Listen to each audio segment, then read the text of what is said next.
Hello and welcome to the channel. As always, like the video, and if you enjoyed the story, leave a comment on if you would want more. This fan fiction was not created by me, but in the description there is a link to the fanfic so you can show your support to the creator and read along. Without any more delay, let's dive into the story. Welcome home, Haruki-san. Blinking tiredly, Haruki turned to see a familiar blonde bound up to him, blue eyes wide, a bright smile already splitting his features. Only the faintest traces of uncertainty lurked just under the surface of that expression, and that too quickly dissipated when Haruki openly smiled down at the boy. "Hello, duckling, I didn't expect to see you so soon. Did you pass your genin test?" Naruto beamed up at him. "Yup. Kakashi-sensei wanted us to learn teamwork, but we didn't know that at first and we all tried to attack him to get the bells cause that's what we had to do to pass the test before lunch, but none of us could, and then I was tied to a tree stump dash." Haruki reached out and ruffled the boy's hair as Naruto broke off for air. "Breathe, Naruto-kun. What happened next?" Naruto grinned sheepishly up at him but quickly launched back into the story. "So I was tied to the tree stump as punishment while Sasuke and Sakura-chan got to eat the lunches. Sensei told them they couldn't feed me and then he left, but he came back and passed us when Sasuke and Sakura-chan gave me some of their lunches." The blonde frowned a little and peered curiously up at the redhead. "He told us that those who break the rules are scum, but those who abandon their comrades are worse than scum. He passed us because the three of us stuck up for each other. How did you know he would?" Haruki's smile faded, absently withdrawing his hand. Perhaps he had revealed a little too much that day.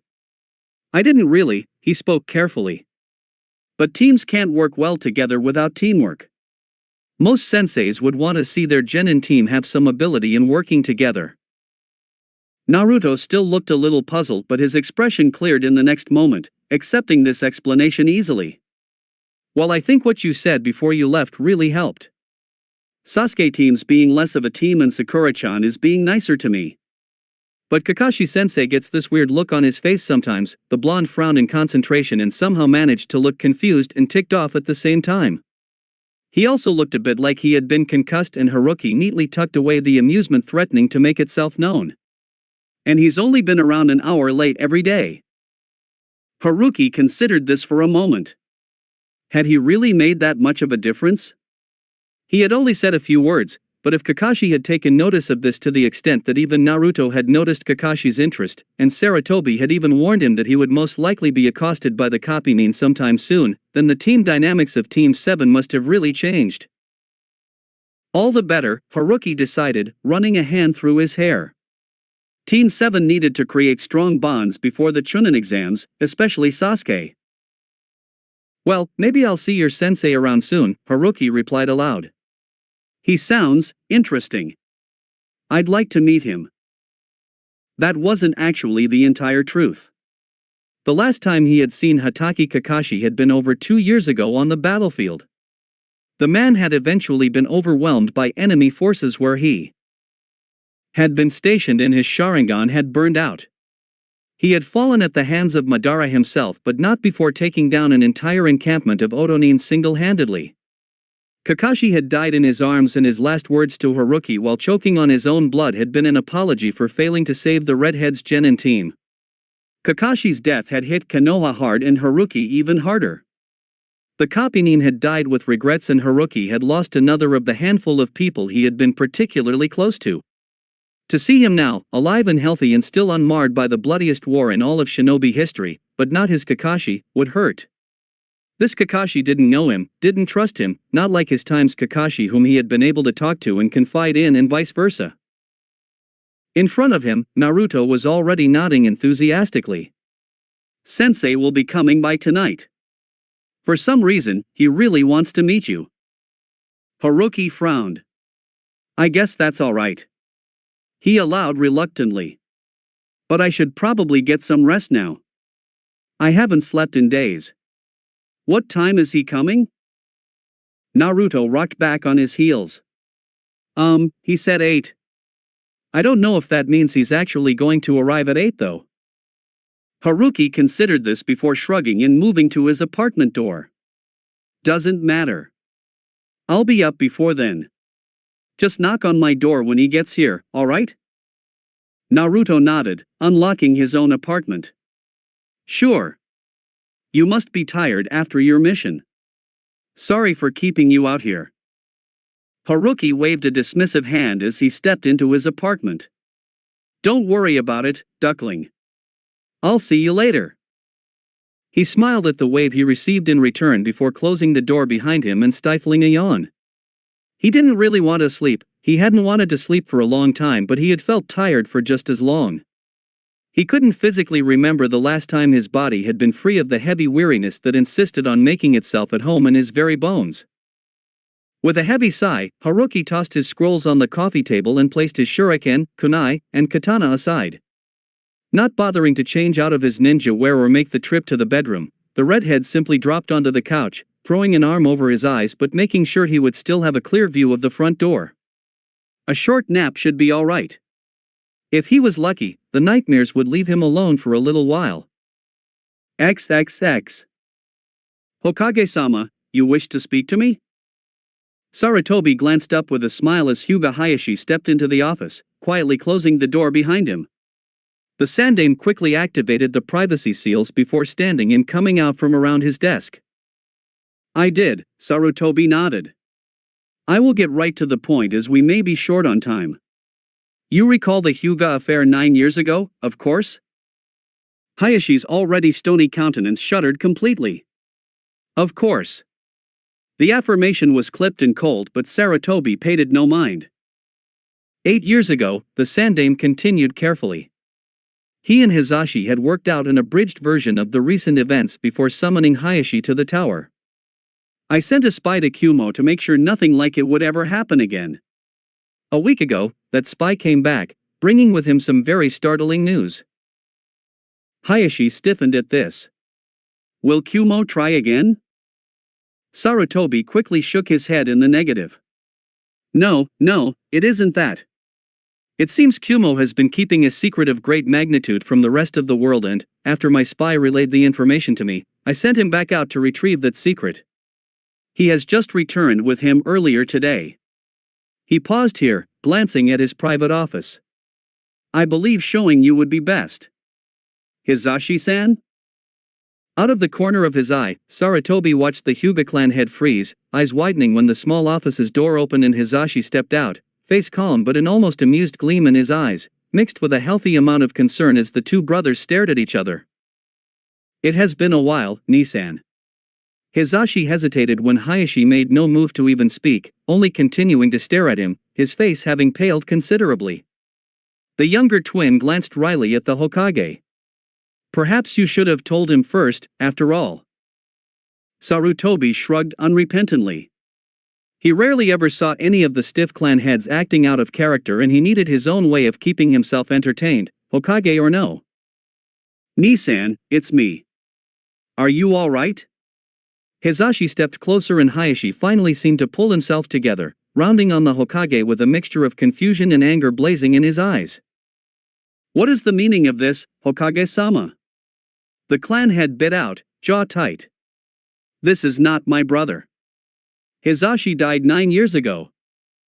Sarutobi raised his hand in a calming gesture and briefly considered calling Haruki back to explain but decided against it. The redhead was still too thin in his eyes and the shadows that he had seen on the man's face when Haruki first arrived had only deepened. He hoped some rest would do him good. Hayashi-san, I assure you, this is your brother. My spy happens to be adept at Fuinjutsu and has assured me that the coffin your brother was found in had a life suspension seal placed on it. He managed to break the seal and bring Hizashi-san back safely only hours ago. Kumo managed to save your brother's life after realizing what the caged bird seal would do upon his death and has kept him alive but unconscious ever since while letting the rest of the world believe him to be dead. Hayashi took this in with a heavy frown as he glanced between Sarutobi and his brother.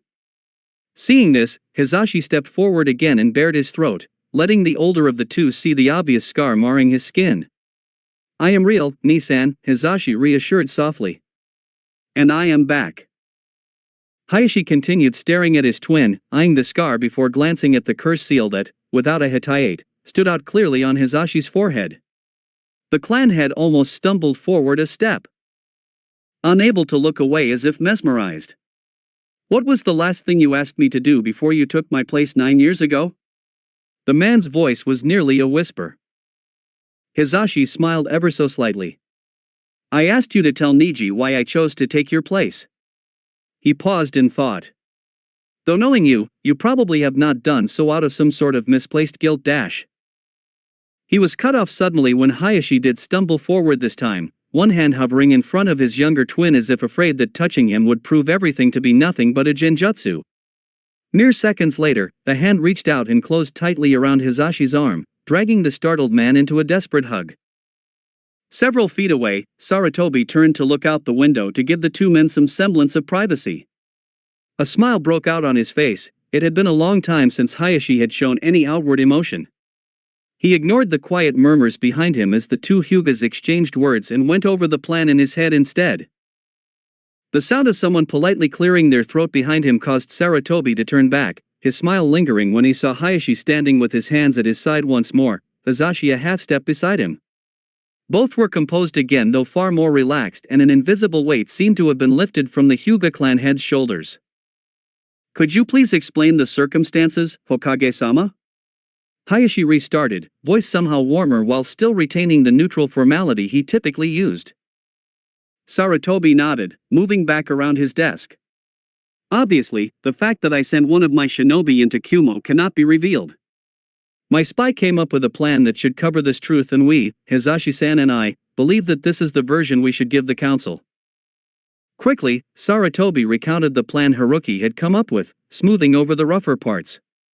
Hizashi-san will slip back outside the village perhaps 5 to 6 days after Haruki-kun is finished. If we time it correctly, no one will suspect anything. Hayashi mulled this over silently when Sarutobi finished, glancing briefly at his brother again as he had been every 2 minutes since Hizashi had shown himself. The other two occupants of the room politely pretended not to notice, though Hizashi made the effort to stare back reassuringly whenever Hayashi looked over.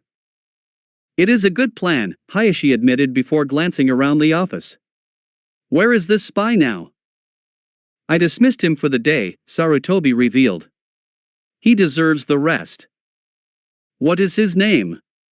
Hayashi persisted. Kazama Haruki, Hizashi provided helpfully. A jounin. Hayashi frowned. I have never heard of him. Sarutobi quickly took over again when Hizashi shot a subtle glance at him. Haruki-kun hasn't been back in Konoha in 8 years, and before that, he was one of the newer jounins. All his reports to me have been through his summons. But he showed an aptitude for infiltration, so I sent him into Kumo on this long-term mission. I've personally erased his files so he wouldn't be traced back to Konoha if he were ever caught. As it is, he's done a wonderful job and even brought back an important figure of our village.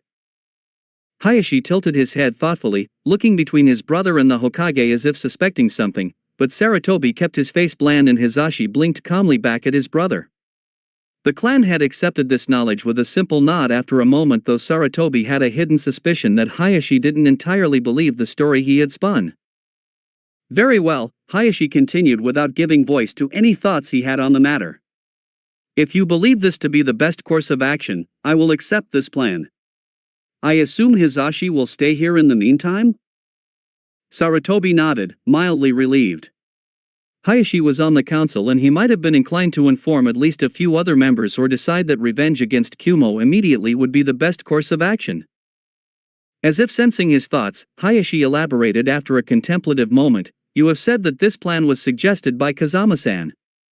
I will not accuse you of anything, Hokage-sama, but there is something not quite right about your description of this spy. I keep an eye on all shinobi above genin level and I have never heard of this man in my life.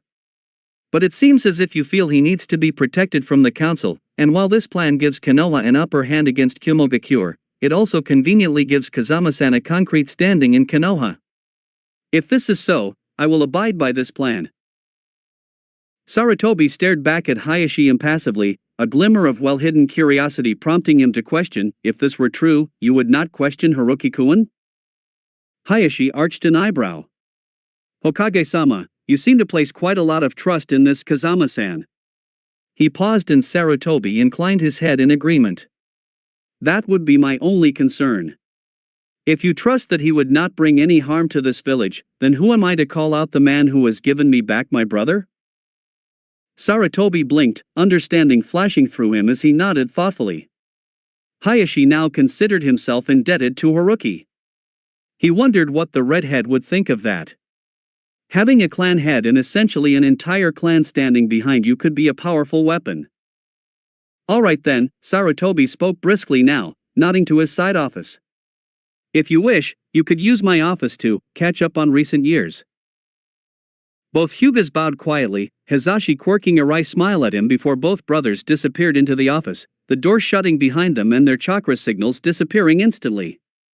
Sarutobi deactivated the privacy seals but did not summon his ANBU back in as he settled down to work again. He decided to call Haruki back tomorrow. The situation wasn't so desperate that he would need to send the redhead back out when he had just come home. XXX. Naruto perked up when a knock sounded. He glanced at the plastic clock on the kitchen wall. His sensei was only half an hour late. He was sure this was some sort of record. Hi sensei. Naruto greeted as he opened his door. Kakashi smiled at him but glanced distractedly next door and the blonde wanted to snicker. Why was his sensei so hung up on talking to Haruki? Haruki-san was taking a nap, Naruto announced as he stepped out of his apartment, closing the door behind him before making his way to his neighbor's apartment. But he told me to knock when you came over. Kakashi accepted this without a word, standing behind him in his usual slouch as Naruto knocked on the door. There was a moment of silence before muffled footsteps approached and the sound of a lock clicking open was heard and the door swung open. Immediately, Kakashi stiffened from his place behind his student as his eye met a pair of clear cerulean. The man had the red hair he had been looking out for and he had high cheekbones and a deceptively delicate facial structure that seemed distantly familiar to him, but it was the eyes that drew his attention in the end. A pair of blue eyes, a mix of sky and ocean that Kakashi had only ever seen on one other person. Sensei? Kakashi blinked and glanced down, breaking eye contact with the other jounin to stare inquiringly at his student even as his mind raced. Even Naruto's eyes weren't quite that shade, though Kakashi supposed that could change when he grew up. Haruki had a shock of red hair that reached past his shoulders, but why was Kakashi's first impression of the man a jolting reminder of Namake's Minato? Sensei, this is Kazama Haruki, Naruto introduced proudly, and Kakashi absently noted that the blonde had probably never had the opportunity to introduce anyone before. Haruki-san, this is Kakashi-sensei, the one I told you about. A slightly stilted silence descended on them as Naruto looked between the two in confusion. In contrast, Kakashi was caught up in that blue gaze again, but this time, now that the shock had died somewhat, he could see several differences between Haruki and his former sensei. Haruki had a more slender build. He was by no means feminine looking, but the redhead's muscles were subtly defined under his ninja uniform instead of the more solid build Minato had had. Kakashi thought the man should have been tanner as well, since the current paleness of his skin didn't quite seem to suit him and leaned towards unhealthy, especially with the faint bags under Haruki's eyes that one could only see upon closer observation. The eye color was the only similarity to Minato that Kakashi could see at the moment, though now that he looked more closely into them, he could see the dark, haunted shadows lurking in them that not even his sensei had had after the war. Haruki was Kakashi's age. What had he seen that would leave darkness like that in his eyes? Who was this man? Ataki-san? The soft tenor snapped him out of his scrutiny and Kakashi instinctively sent an eye smile at the other jounin. Kazama-san, I'm Naruto's sensei, as I'm sure you've heard. I heard you were talking to my cute students and they seemed to take your word to heart, so I wanted to meet you. Haruki studied him for a moment, head tilting in a considering movement as he leaned against the doorframe. Are you angry? Kakashi blinked. Did he seem angry? He was honestly just curious about the redhead. He sighed inwardly. This was what he got for trying to be straightforward. He should just return to being himself. No doubt, it would tick the other man off in no time. With that thought, he whipped out his orange book, ignoring the groan from Naruto as he flipped it open without reservation. No, no. He assured cheerfully as he focused on his precious Aika Aika. Just curious. A long silence followed and Kakashi could see Naruto face-palming over the top of his book. He could also feel Haruki's stare on him and he glanced up to make sure he hadn't scarred the man too much. Again, he was surprised and could only blink when he caught sight of the definitely fond smile playing on Haruki's lips, a touch of wistfulness now lingering in his eyes. It's nice to meet you, Haruki offered when he saw that he had Kakashi's full, if somewhat bewildered, attention again. The redhead glanced down at Naruto and reached out to ruffle his hair. I've boiled water for ramen. Would the two of you like to join me? Naruto brightened immediately and nodded enthusiastically. Haruki only smiled again and stepped aside to let the blonde in. He glanced questioningly at the Kopinin and Kakashi, after a moment of contemplation, nodded. He wasn't in the habit of accepting dinner invitations from near strangers, but there was something soothing about this man's aura that should have put him on alert but only served to relax him instead.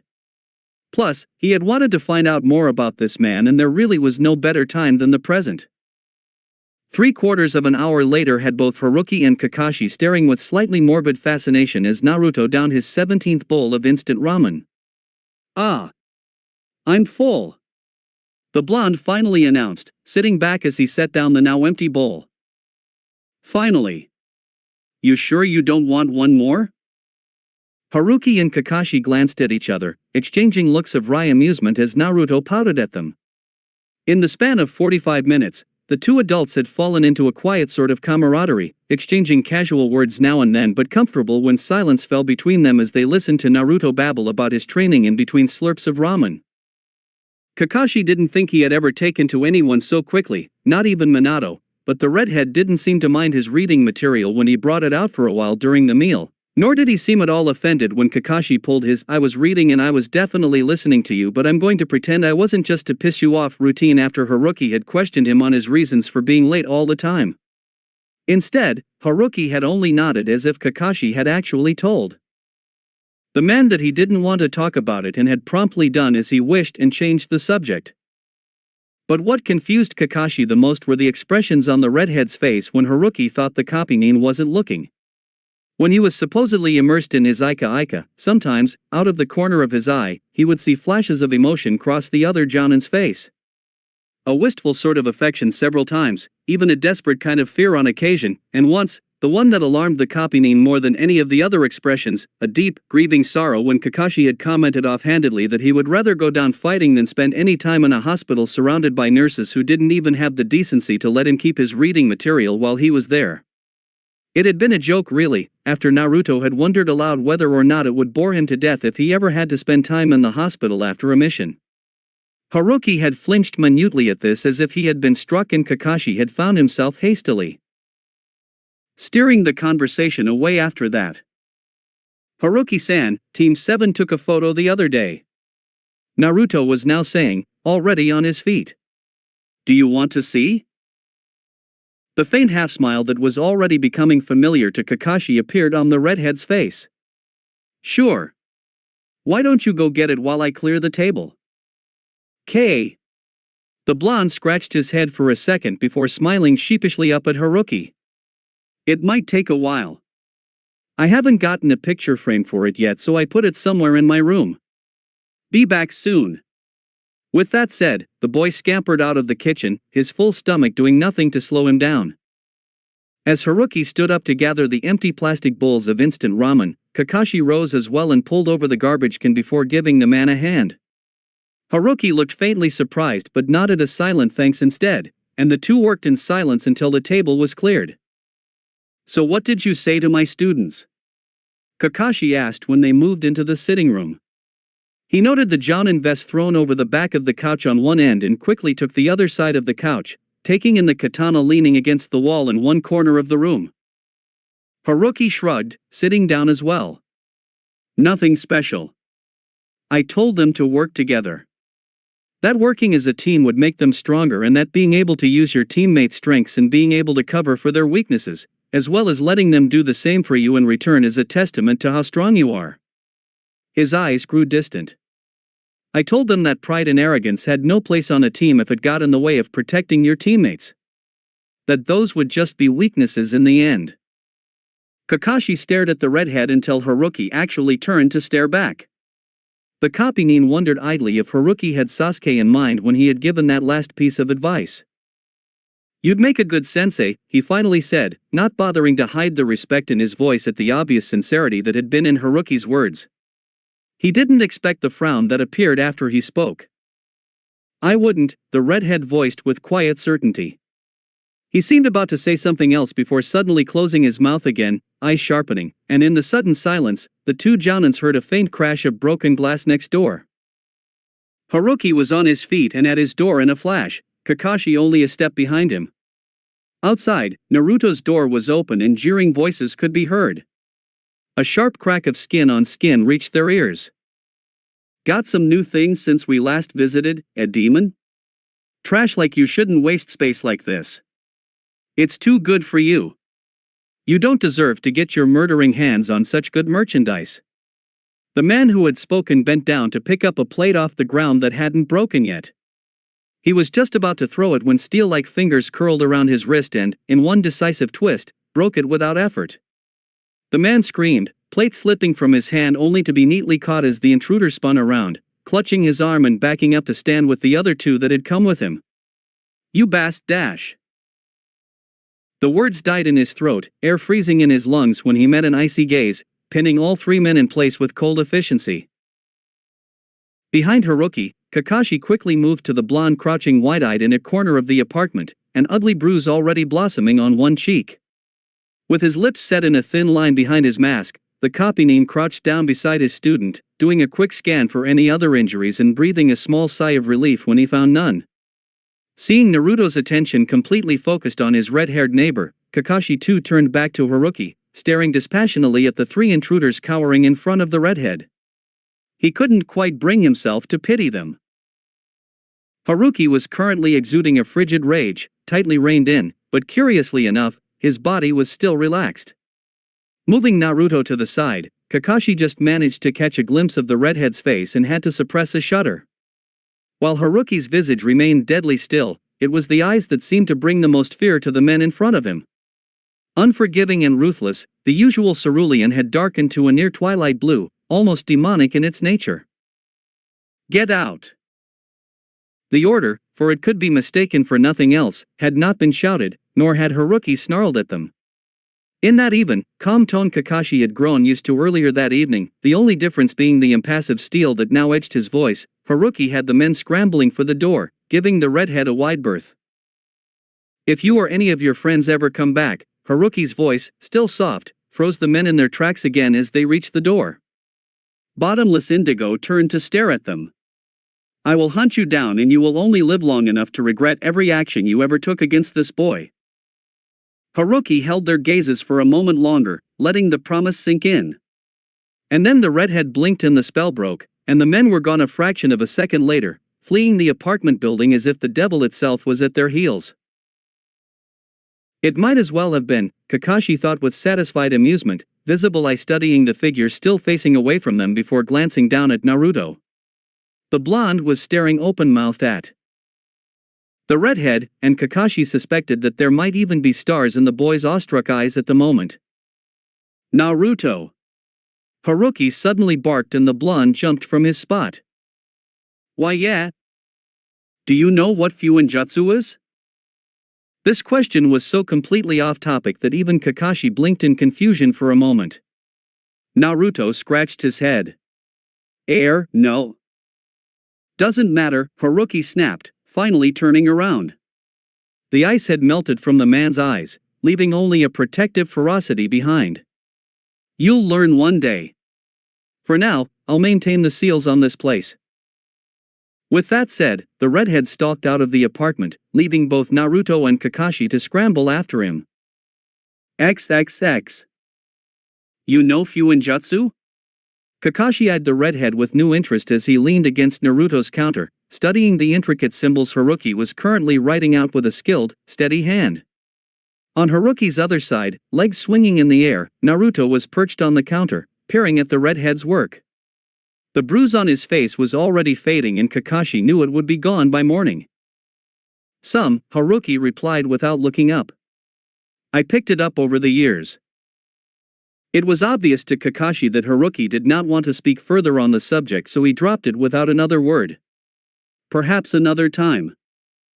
If you know Fuinjutsu, Naruto chimed in. How come you can't teach me? Earlier, after the intruders had fled, Haruki had given the blonde a simplified run-through of what Fuinjutsu was and what the protection seals he was currently making would do. I could make ones that could set those bastards on fire, Haruki had explained nonchalantly as he glanced at Kakashi, but your sensei over there is duty-bound to protect the citizens of Konoha, so he would have to report me. Kakashi had refrained from asking why Haruki wasn't duty-bound to protect the citizens of Konoha and report himself, and could talk so easily of setting them on fire. The small demonic light in the redhead's eyes when Haruki had mentioned said citizens, as fiercely protective as a mother over her child, had convinced him that Haruki wouldn't care. Frankly speaking, Kakashi wouldn't care either, but he didn't feel like getting a dressing down from the Sandaime, so he had kept quiet. He figured if they ever managed to get to Naruto again, seals would be the least of their problems when he and Haruki got through with them. Naruto had readily agreed to the seals and had been asking questions non-stop since Haruki had started. Haruki paused briefly at the question, brush hovering above the piece of paper for a second before continuing. There are better teachers out there. And I'm not teacher material. Naruto pouted. You gave Sasuke, Sakura-chan, and me dash. And I, Haruki corrected automatically as Kakashi watched on. And I, Naruto repeated obediently. A lesson before Kakashi-sensei arrived that day. And they both listened. And we've been doing really good on our missions because of your advice. Right, sensei? Kakashi nodded with no small amount of amusement when Haruki reached out and flicked the blonde on the forehead, straightening from the seal as he put down his brush. Doing really well on our missions, duckling. The redhead corrected gently. And like you said, all I did was give you advice. I didn't teach you anything. Naruto only pouted some more, but couldn't stay annoyed when Haruki picked up the small stack of now finished seals. What now? The blonde asked inquisitively, jumping down from the counter. Kakashi followed them, hands stuffed into his pockets. It had been a long time since he had seen a Fuinjutsu user at work. Now we just placed them around the apartment. The door, of course. They stepped outside and Haruki slapped one on either side of the door, discharging a small amount of his chakra into each of them. The symbols on the paper flashed an electric blue before dissipating from the paper. For a moment, once the paper was removed, the same symbols could be seen on the actual wall of the apartment. They shone brightly in the night before they too disappeared, but Kakashi, extending a tentative hand forward to touch the ordinary-looking wood, could feel the steady hum of power under his fingers. He turned back to Haruki, keeping quiet since he was sure he wouldn't be able to keep the amazement out of his voice if he spoke. Most Fuinjutsu users stuck seals, paper and all, to a surface and the chakra placed into it would keep it activated and in place. Kakashi knew of only 2 other people who could transfer seals directly from paper to the actual object with so little effort, the Yondaime and the Toad Sannin Jiraiya. Did this mean that Haruki was as good as either of them? The way the redhead had spoken about it earlier, Kakashi had thought that Haruki only knew enough to get by. Anyone wanting to do harm will be thrown back before they can get within 10 feet of this doorway, Haruki announced, sounding satisfied. If they don't get a clue the first time and try again, they'll get electrocuted and then thrown back. If they still don't get it, they'll dash. Die? Kakashi cut in dryly, arching an eyebrow at the redhead as he listened with growing amusement. Haruki looked highly unimpressed. Fortunately for them, no. I put a transportation component into the seal. They'll be dumped in the Naka River if they try a third time. Kakashi was very grateful for his mask at the moment since he couldn't help the grin that surfaced on his features. As it was, the laughter that no doubt showed on the visible part of his face caught Haruki's attention instead and the redhead smirked in response. Shaking his head, the Kopinin pointed out, won't they need to go to the hospital once they get electrocuted? Haruki waved a hand as he headed back inside. When I say electrocuted, I mean that's how I'd like to imagine it in my head. In reality, they'll only get a nasty shock and, if they're smart, go home with mild burns. Otherwise, they'll risk pneumonia. Naka River's still cold this time of the year. And if they try again after that? Haruki stopped, glancing briefly down at Naruto, who blinked curiously back up at him before focusing on the copy now leaning lazily against the doorframe. I don't think they will. Kakashi smiled knowingly at Haruki. He had spent almost 2 hours now in the redhead's presence and knew, if nothing else, that Haruki was a very careful man. Careful people were dangerous people since they were prepared for almost anything. They had contingency plans for contingency plans. Haruki glanced sharply at the copy before continuing in his steely voice, there is also a gravity component in the seal. It will hold them to the ground until I release them, and by that time, I will know, and I will come and deal with them myself. Kakashi cocked his head, studying the redhead carefully as the man turned to face the nearest window. He had not yet seen Haruki fight, but he imagined it would be both amazing and terrifying. The unyielding resolve in Haruki's voice rang true, and from experience, Kakashi knew men like that were dangerous to face on a good day. They were downright suicidal to go up against on a bad day. His former sensei had been like that, and Kakashi had seen enemy literally flee for their lives at the first sight of an enraged yandere. Hell, they had run when Minato hadn't been angry.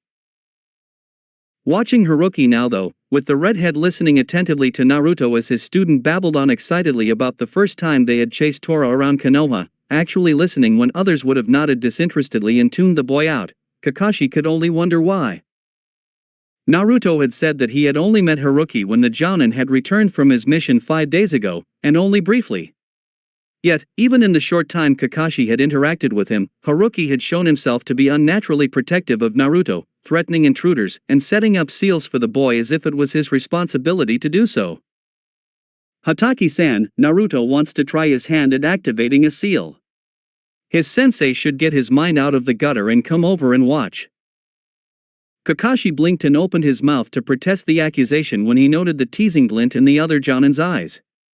He closed his mouth again and scoffed quietly, whipping out his book in retribution instead. As Kakashi now expected but still didn't understand, Haruki only smiled fondly at him without a single trace of annoyance marring the expression. Inwardly sighing, the copy slipped his book away again and tried not to sulk.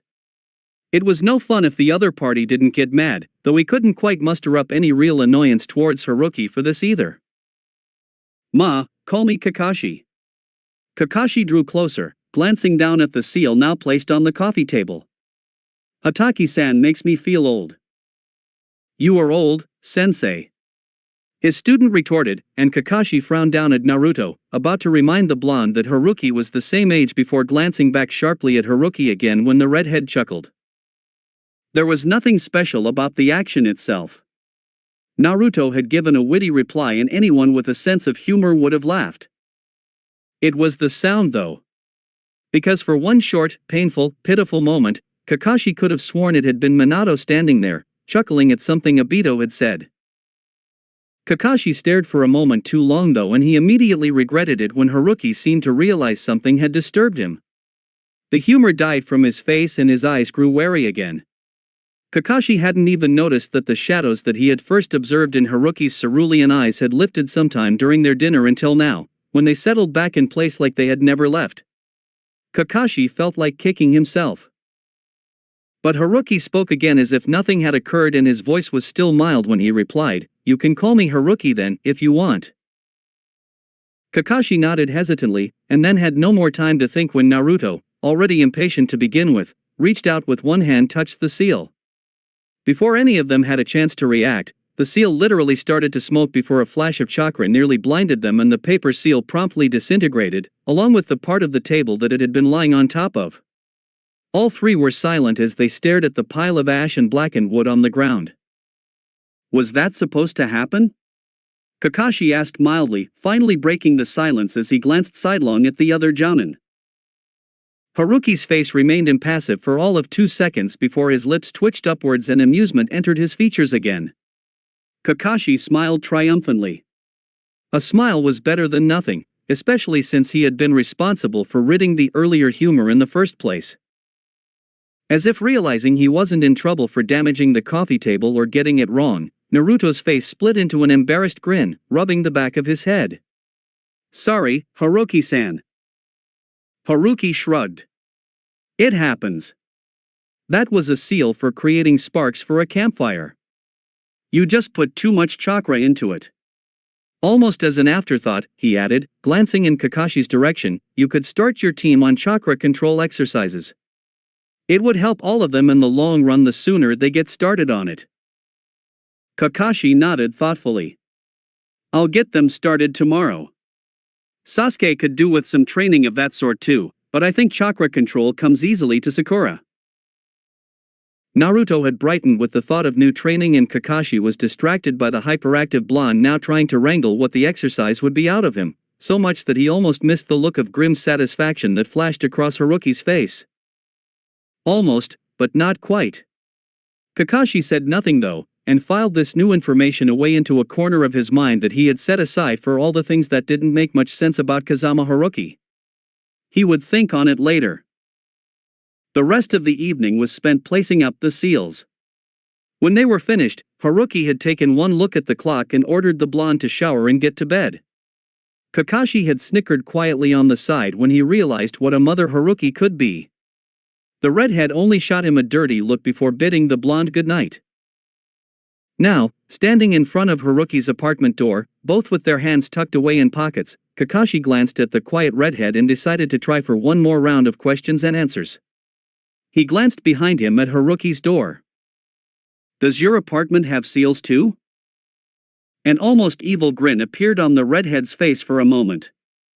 "Of course, but nowhere near as harmless as the ones I put on Naruto's place. If you had come to my door with the intention to do me serious harm, the seals would have electrocuted you 6 ways to Sunday. And yes, this time, when I say electrocuted, I mean electrocuted." Kakashi tried not to look too disturbed as he edged away from the seemingly innocent-looking doorway. They fell into a companionable silence again, and Kakashi wondered if Haruki knew he wanted to ask the redhead questions and that was the reason he wasn't being ordered to go home just yet. Deciding to simply speak his mind, he thought back to Naruto and decided to start with his student. "Not that I think it's a bad thing, but why are you helping Naruto so much?" Haruki tilted his head just enough to observe him out of the corner of his eyes. "Why shouldn't I? He's 12, he lives alone, and his place gets broken into every other week. What kind of person would I be if I didn't help him?" Kakashi said nothing, wondering if his student's place really did get broken into every other week, and if so, how Haruki would know about it. "You broke someone's wrist," Kakashi reminded dryly. "That's a lot of anger for someone as calm as you are." Haruki snorted. "You wouldn't believe the temper I had when I was young." "Young, not younger," Kakashi noted. "I used to get annoyed at everything, though I calmed down pretty quickly too, probably because of my short attention span." "Not anymore though." "No," Haruki agreed, and something weary and strained entered his expression as he turned his gaze onto the night sky. "Not anymore. I used up most of my anger a long time ago." Kakashi frowned but let the matter go. Haruki would probably clam up if he pushed it any further. "You didn't report me for breaking a civilian's wrist." Haruki was staring at him out of the corner of his eyes again. Kakashi snorted. "Even if I wanted to report you, do you really think the Sandaime is going to do anything about it? He can't watch Naruto all the time, but he treats him like his own grandson. He'd be furious with the civilians." Haruki nodded in agreement. "True enough." Kakashi contemplated his next thought for a moment before asking, "Do you want to join our training session tomorrow? Naruto would be happy, and I'm sure Sasuke and Sakura would be happy to see you too." Haruki cast a dubious look at him. "Sasuke? Really?" "Well, maybe not happy," Kakashi amended.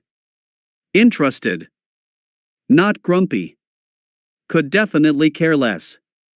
You can pick." Haruki's mouth tilted up in another small smile but shot him a suspicious look this time. "I hope you're not trying to pawn your students off on me, Hatake. I already told you I'm not teacher material." Kakashi attempted a mildly offended countenance. I would never try to pawn my cute little students off on anyone. The humor in his eye faded somewhat. But I don't agree that you wouldn't be a good teacher. Haruki arched an eyebrow at him. You've never seen me teach. Kakashi stared pointedly at him. Not an hour ago, you just explained basic Fuinjutsu theory in a simple but clear enough way that even Naruto understood it. A sharp glance was thrown his way. Naruto will become great at Fuinjutsu. The absolute certainty in Haruki's voice threw Kakashi a little, but he managed to reply lightly, careful not to let his tone be mistaken for mockery. Got all that after he put a hole through his own coffee table, huh? As he hoped, a slight smile appeared on the redhead's face again and the tension that had gripped the man's shoulders released its hold.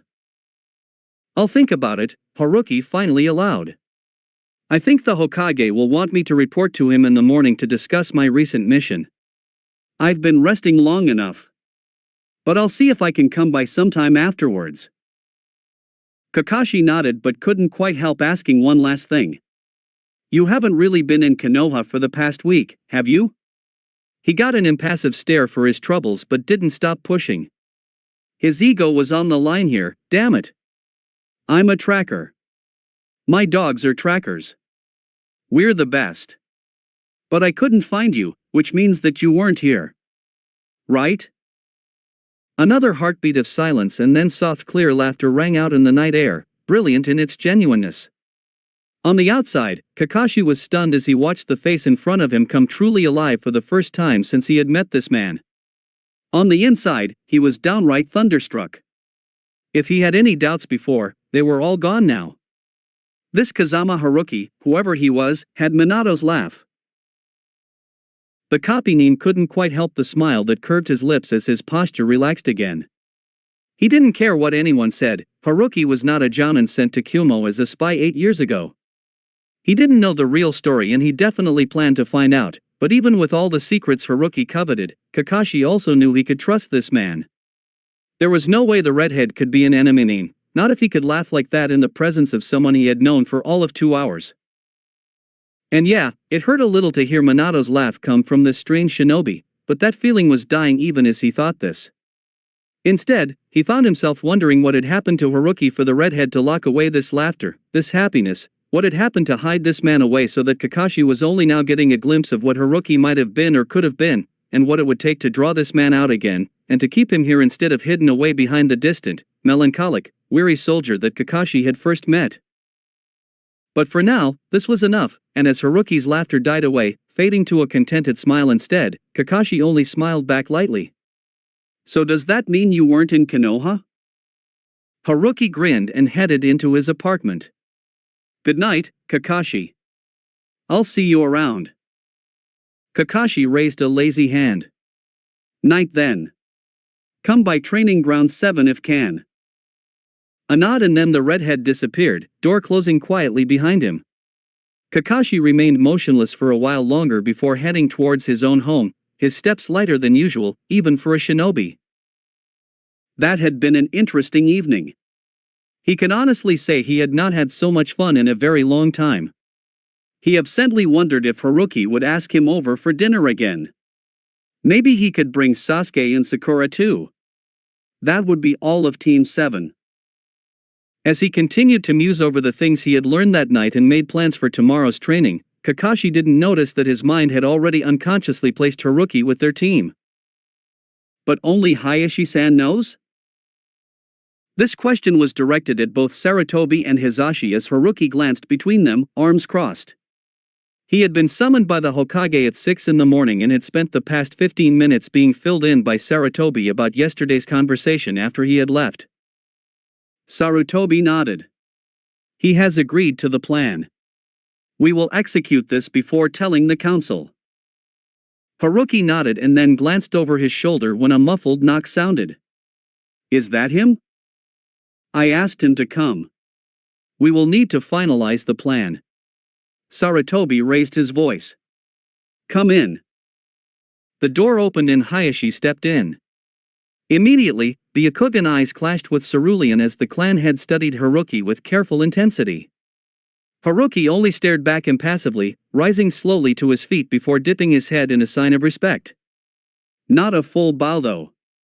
He didn't care what time he was in, he didn't bow to anyone anymore. Hayashi closed the door behind him and the privacy seals settled again.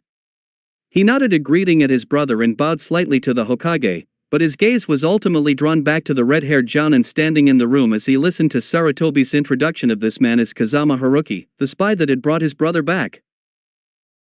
There was a puzzling weariness to this man's stance and Hayashi's eyes lingered on the color of his irises. A distant memory tugged on him but he couldn't quite place it.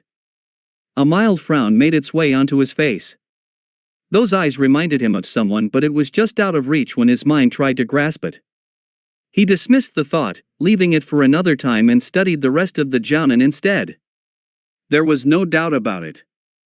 He had never seen this Kazama Haruki before. There was no way he could have forgotten such bright hair on a Jounin or even a Chunin. Hayashi recalled the respectful nod he had received upon his arrival. A nod, not a bow. This man was proud in the quiet sort of way Hayashi approved of most. And instead of looking down while in a clan head's presence, Haruki stared right back, not challenging him, only acknowledging him. So Hayashi returned it. He nodded back, returning the Jounin's strong gaze with an equal one of his own. I believe I have you to thank for the safe return of my brother, Kazama-san. I and the Hyuga clan will be forever thankful for what you have done. Haruki blinked once, tilting his head to one side as he tried to adjust to this Hyuga Hayashi. The one in his time, the Hayashi he had gotten used to, had dropped most of this formality, and while his words had still been spoken with all the polite upbringing of nobility, that Hayashi had also been blunter. Haruki could get away with a simple "you're welcome" to Hayashi's straightforward "thank you" and vice versa. Well, he had never learned how to talk like a noble. He wasn't about to start now. You're welcome, Hayashi-san sama. Haruki replied plainly, ignoring the inquiring quirk of one of the noble's eyebrows when Hayashi caught his slip. I was happy to help. Hayashi stared at him for a moment longer before the Hokage coughed quietly, drawing their attention back to Sarutobi. The Hokage said nothing, keeping his expression neutral, but Hizashi's features were edged with faint amusement as their somewhat stilted exchange came to a halt. Now then, Sarutobi said briskly, turning to Haruki first. Your plan is good, but there are a few holes in it. Hayashi-san mentioned earlier, the council will want to know why we did not immediately inform them when you came home with Hizashi-san. Hayashi-san has come up with a solution. Hayashi took his cue and explained, Hizashi is part of the Hyuga clan, and thus he can be considered clan business. Hokage-sama's first action after you relayed the information to him a week ago would be to inform me. As the Hyuga clan head, I can choose to withhold this information from all outsiders and deal with the issue in accordance to my own wishes as long as it will not jeopardize the village. The other clan heads will accept this explanation without question and the rest of the council knows not to interfere with clan affairs. Haruki stared hard at Hayashi before pointing out flatly, you'll be lying to the council. Hayashi didn't so much as blink. Yes. Haruki observed the calm resolve Hayashi's eyes before shrugging. Sounds good to me. But, he turned to take in all three of the room's other occupants as he continued. Danzo won't fall for it. He may not challenge it right away, but you can be sure he'll be getting some of his root to look into it. Immediate silence descended on the room as Hizashi straightened in his chair and Hayashi turned to look sharply at him.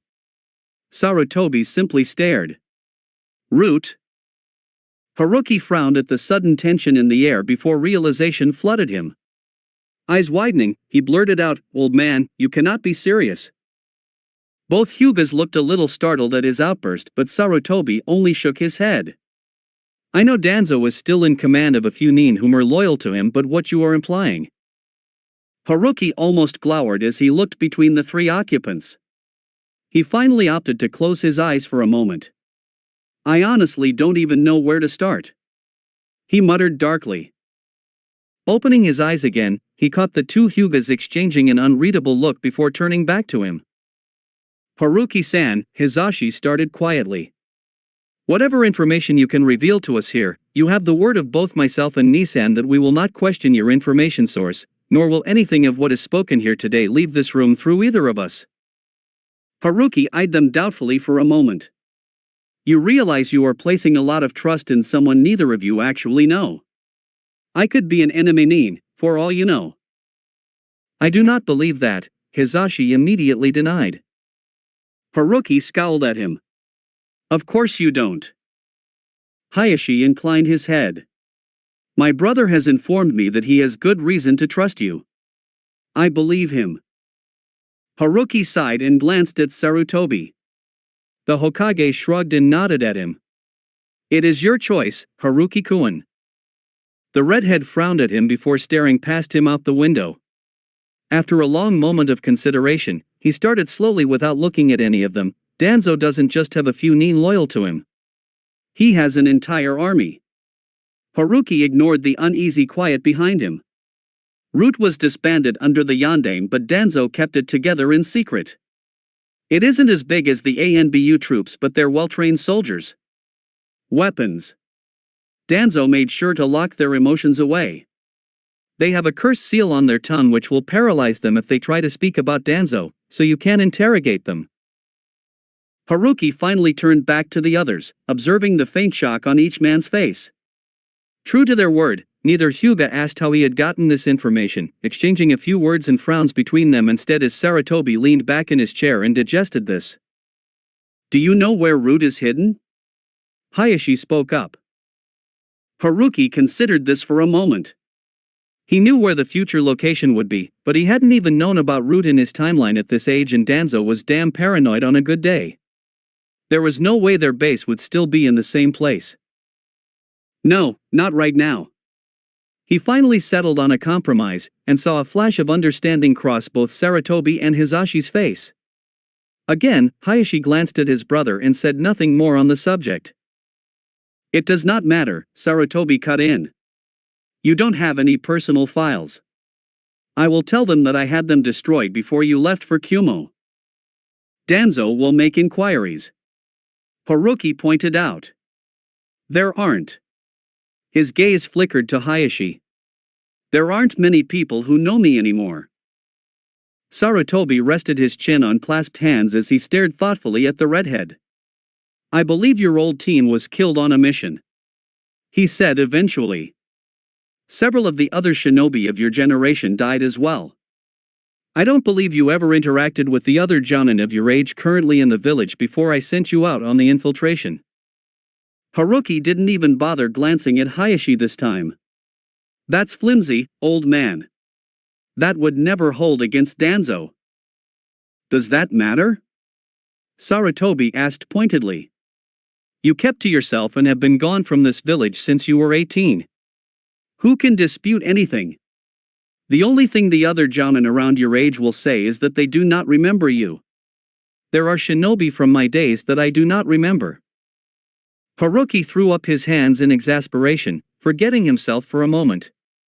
Yes, old man, but unlike you, I can't claim senility. A muffled cough made Haruki turn, and he just managed to catch Hisashi hide a smile behind his hand. Beside him, Hayashi's face was determinedly neutral, white eyes blank as he stared ahead. Haruki turned back to the Hokage, only to be faced with an annoyed glare. Blinking, Haruki just shrugged unrepentantly. Sarutobi sighed, shaking his head. It is the best we have. Should worst come to worst, we will handle Danzo then. For now, it is enough to put him off. Besides, he will be more interested in Hisashi-san's return than anything else. Haruki nodded reluctantly.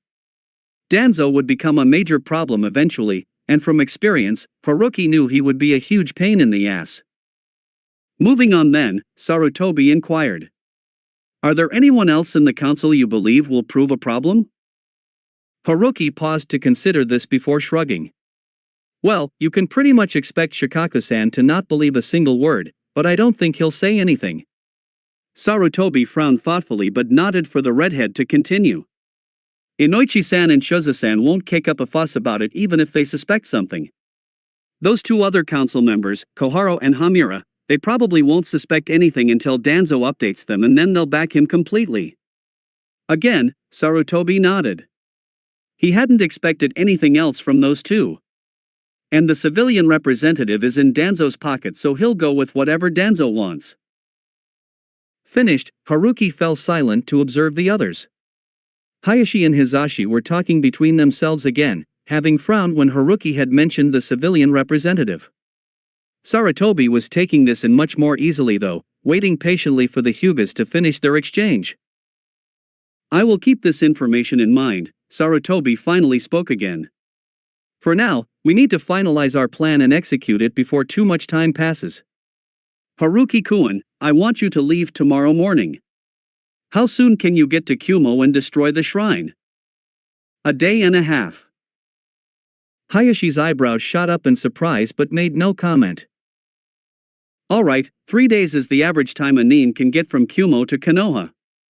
Factoring in rest time for Hizashi-san, we will stage his return 4 days after the explosion. For those 4 days, I will pretend to send you out on a simple information gathering mission to Kaze no Kuni. Haruki nodded. On my way back, I can henge into Hizashi-san and let a few people glimpse me. Rumors would start up that way. Sarutobi nodded in approval, but Hizashi leaned forward with a sudden thought. One last thing, wouldn't I be quite a bit weaker once I break the seal? How exactly would I manage to blow up a shrine? Haruki shook his head. When seals are deactivated properly like they should be, there would be no damage to anyone or anything around it. But when a seal is broken by force because it has become weak or someone managed to overpower it, it can cause quite a bit of damage. He paused and noticed he now had a captive audience. Take the life suspension seal for example. Most human beings, even if they are on the verge of death, all struggle to survive for even just one more minute. That is every average human's most basic instinct, to survive, to live. Even under a life suspension seal, the body is slowly dying. Much more slowly of course, but still dying. If that seal slips, the body will automatically start struggling against it. It's instinct. As the body struggles, because the seal is still keeping most of the body's functions alive but blocked off, chakra will begin to build up. The seal is like a dam, the chakra build up like a raging river. Water is patient, water can wait. Chakra is the same. Eventually, the dam will burst if not fixed, and like that dam, the seal would also break. After that, I think you can imagine what would happen. There was blatant interest in both Hyuga's faces and, almost like a student at the academy, Hizashi promptly answered, the chakra would explode outwards. And a buildup of chakra like that could destroy a small area. Haruki nodded. Exactly. All I'll have to do is release a burst of chakra strong enough to take out the shrine. Easy enough. It was Hayashi who spoke this time, his question directed at the Hokage even as his eyes remained on Haruki. Hokage-sama, yesterday, I believe you informed me that Kazama-san is adept at Fuinjutsu. His stare grew thoughtful. You do not explain Fuinjutsu theory like someone only adept at the art, Kazama-san. Haruki frowned. That was the simplified version. I mean, I can recite scrolls to you. Rai, the one who taught me, gave me the scrolls. Hizashi shook his head. That is the point. Most novices and even some experts can only recite theory word for word.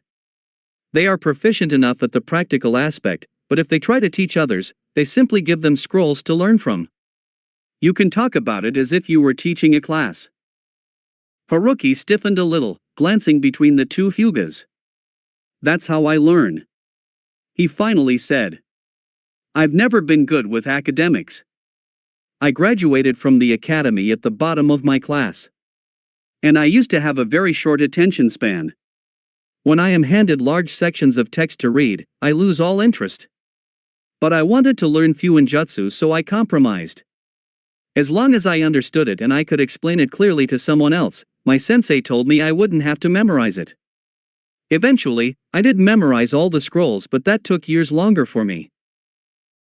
Hayashi nodded thoughtfully, but it was Hizashi who spoke. Have you ever considered teaching Fuinjutsu? This was obviously the wrong to say, and Haruki's face blanked. No. The two brothers glanced at each other before nodding simultaneously, saying nothing more as they turned back to the Hokage. Sarutobi glanced sidelong at the redhead with something like concern but didn't either.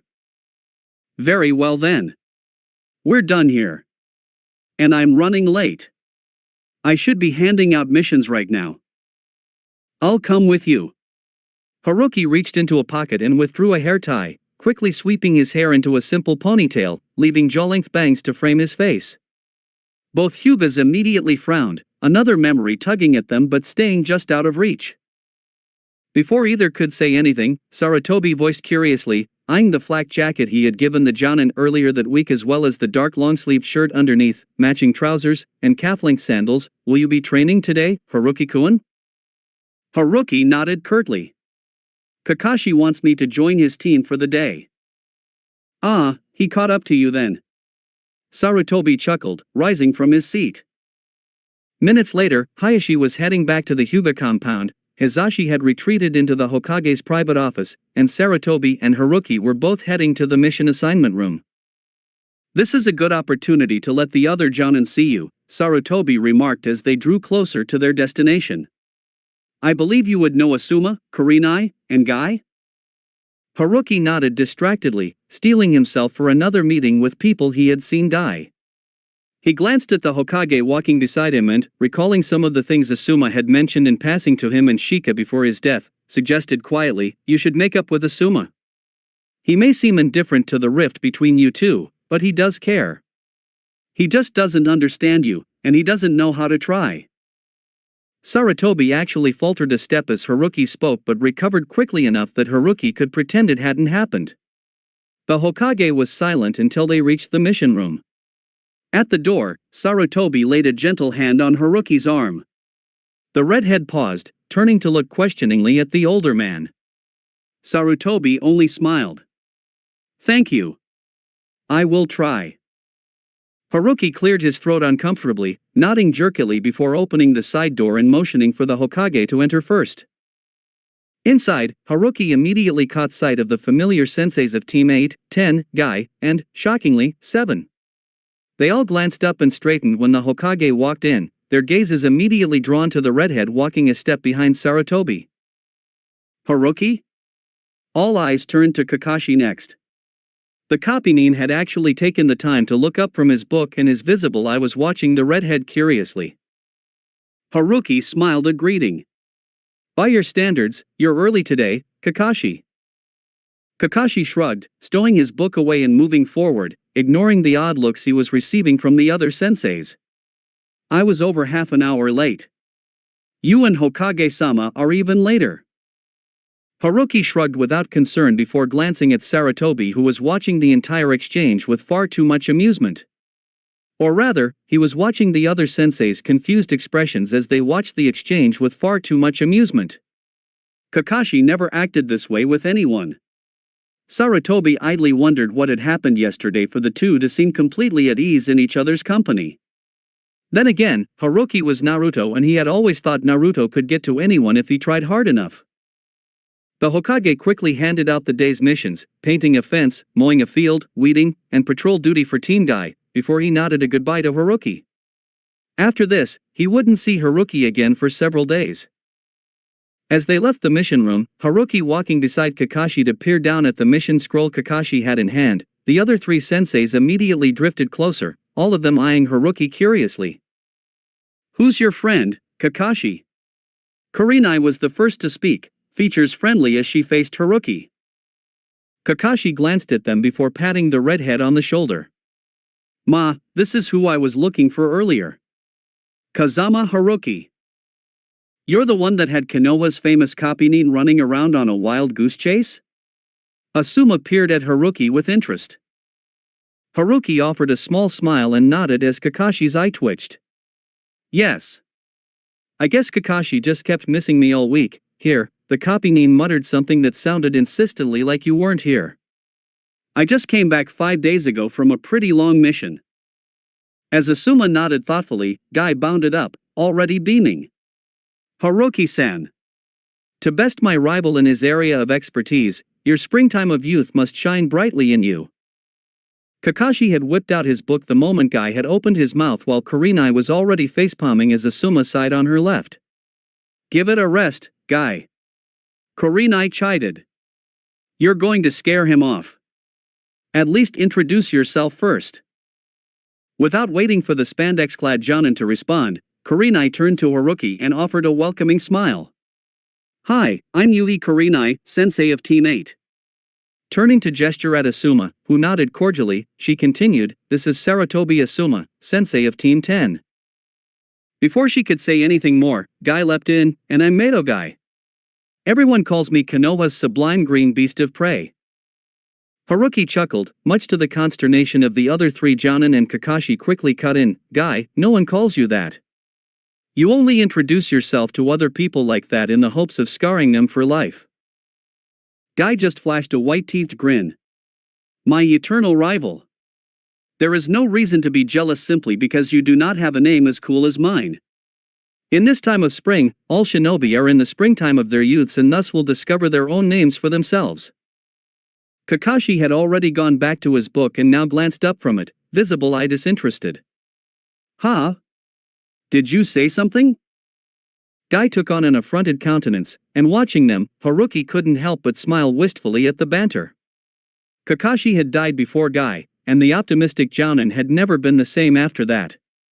No matter how much Guy ranted at Kakashi and Kakashi pretended to ignore him, the two had been good friends. Oh. That was so hip of you, Kakashi. But you should listen to me. He turned to Haruki, eager to prove his point. Spring is the best season for one to blossom into true beauty. I prefer autumn myself. Guy looked appalled at this even as the other three looked on, dubious expressions on their faces as Haruki continued the conversation. How could you? Spring is the stage of life where every ninja starts to grow their roots. We can show our springtime of youth to the world as we begin to flourish. Haruki nodded, absently turning his gaze to a nearby window to catch sight of the clear morning spring sky as his voice turned regretful. Yeah, but once we reach autumn, we've led a successful enough life that we've managed to see half of it. An abrupt silence fell around them and Haruki turned back to see all four Jonin staring at him in surprise. The redhead shifted minutely as he realized that no one really understood Guy's diatribes, at least not before the first several dozen times. It had taken himself a few years to pick up the subtle insinuations behind the blaring words. As it was, Guy was now staring at him almost thoughtfully, a rare somber expression shaping his features. Haruki hated it. That expression had become far too common during the last years of the war. As it was though, Haruki was careful to keep his face blank.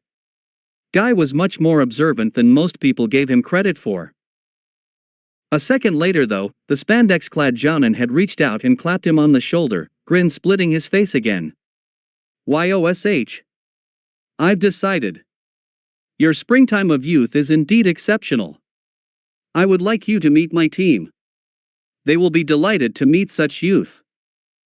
Honestly, Haruki couldn't imagine Niji delighted to meet anyone, especially at this age, and he quickly turned the offer down as he motioned to Kakashi.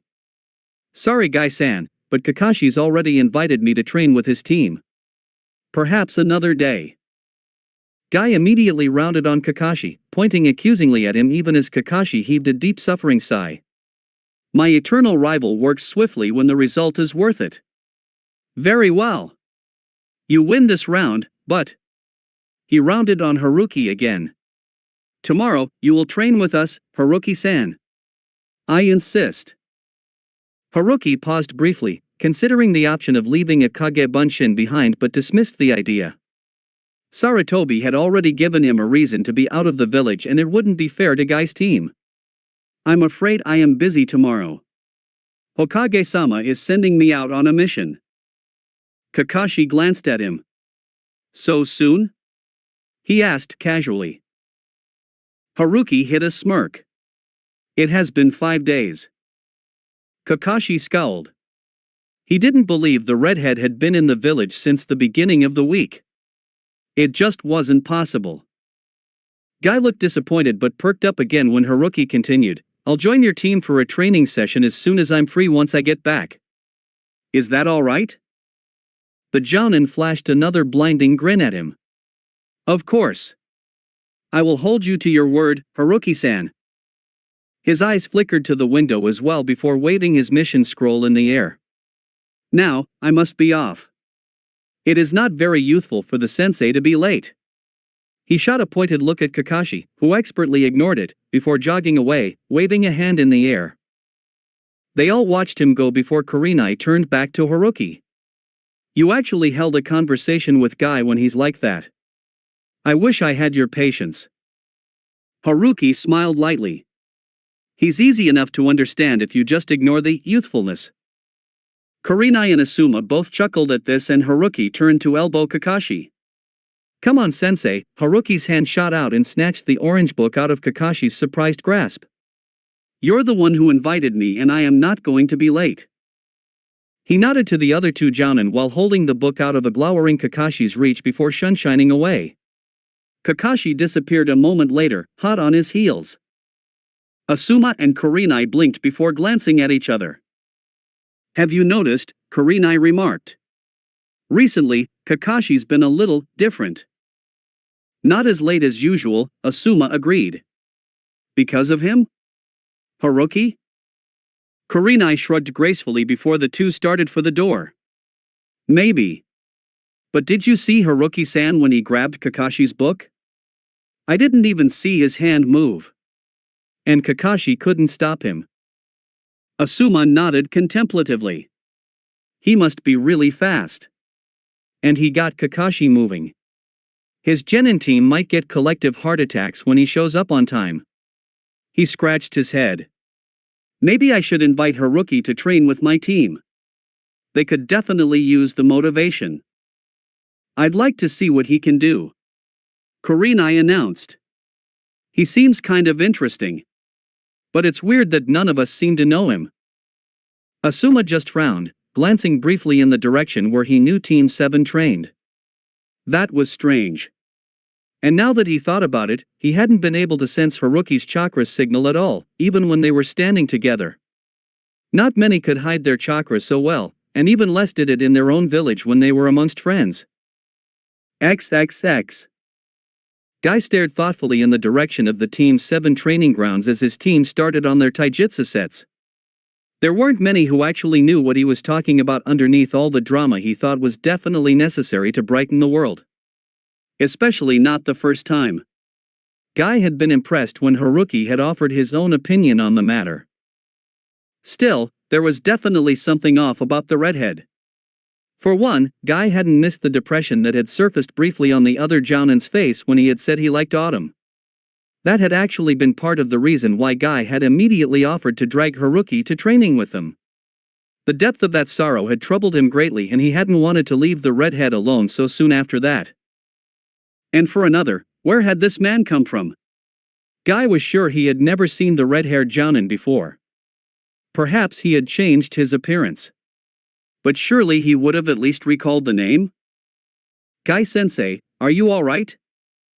Guy blinked before smiling winningly down at his only female student. Of course.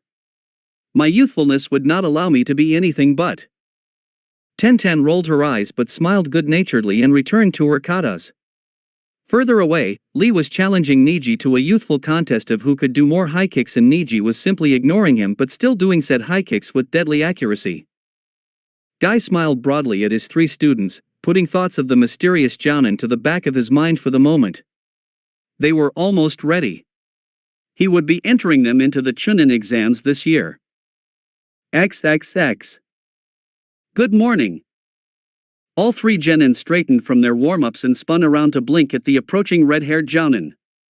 Naruto was the first to speak up, greeting Haruki enthusiastically.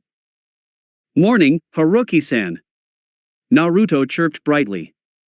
Behind him, Sakura scowled at the blonde but bowed a little in the redhead's direction and greeted him shyly. Good morning, Haruki-san. Haruki nodded at the kunoichi, studying the more healthy flush to her cheeks. She hadn't developed much muscle yet and there was still some baby fat here and there but Haruki could see she was eating more regular meals now. He turned to the last genin of the group and nodded a greeting as well. Sasuke stared back at him with consideration before nodding as well.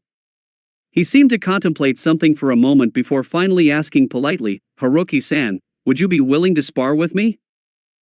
Haruki tilted his head thoughtfully, absently pushing a few stray locks of hair out of his eyes.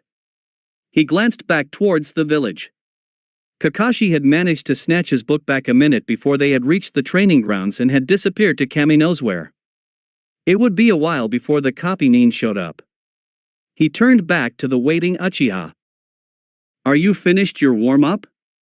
Sasuke immediately nodded, moving away from Naruto and Sakura before getting into the standard Uchiha-style taijutsu stance. "Not fair," Naruto complained, crossing his arms. "Why does Sasuke team get to spar with you? Kakashi-sensei never spars with any of us." Haruki smiled faintly down at the blonde. He asked, "Naruto, if you want, I'll spar with you afterwards." Naruto brightened at that, nodding readily as Haruki moved to stand opposite to Sasuke. Haruki shrugged his shoulders a few times before nodding at Sasuke. "Whenever you're ready." The Uchiha darted forward a second later, lashing out with a fist to Haruki's abdomen. Haruki immediately blocked it before jumping smoothly over the follow-up sweep of Sasuke's leg. Haruki frowned faintly when an entire second passed as Sasuke drew back into a ready position before lashing out again, a series of punches and kicks that Haruki easily blocked or pushed aside. This was very boring.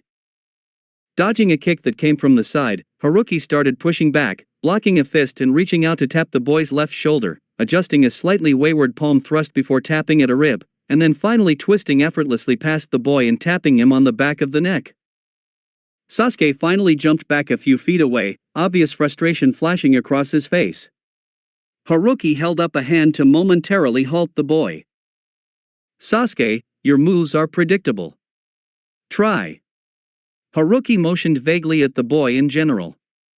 "Improvising." Sasuke frowned heavily, wiping away beads of sweat that had gathered on his forehead.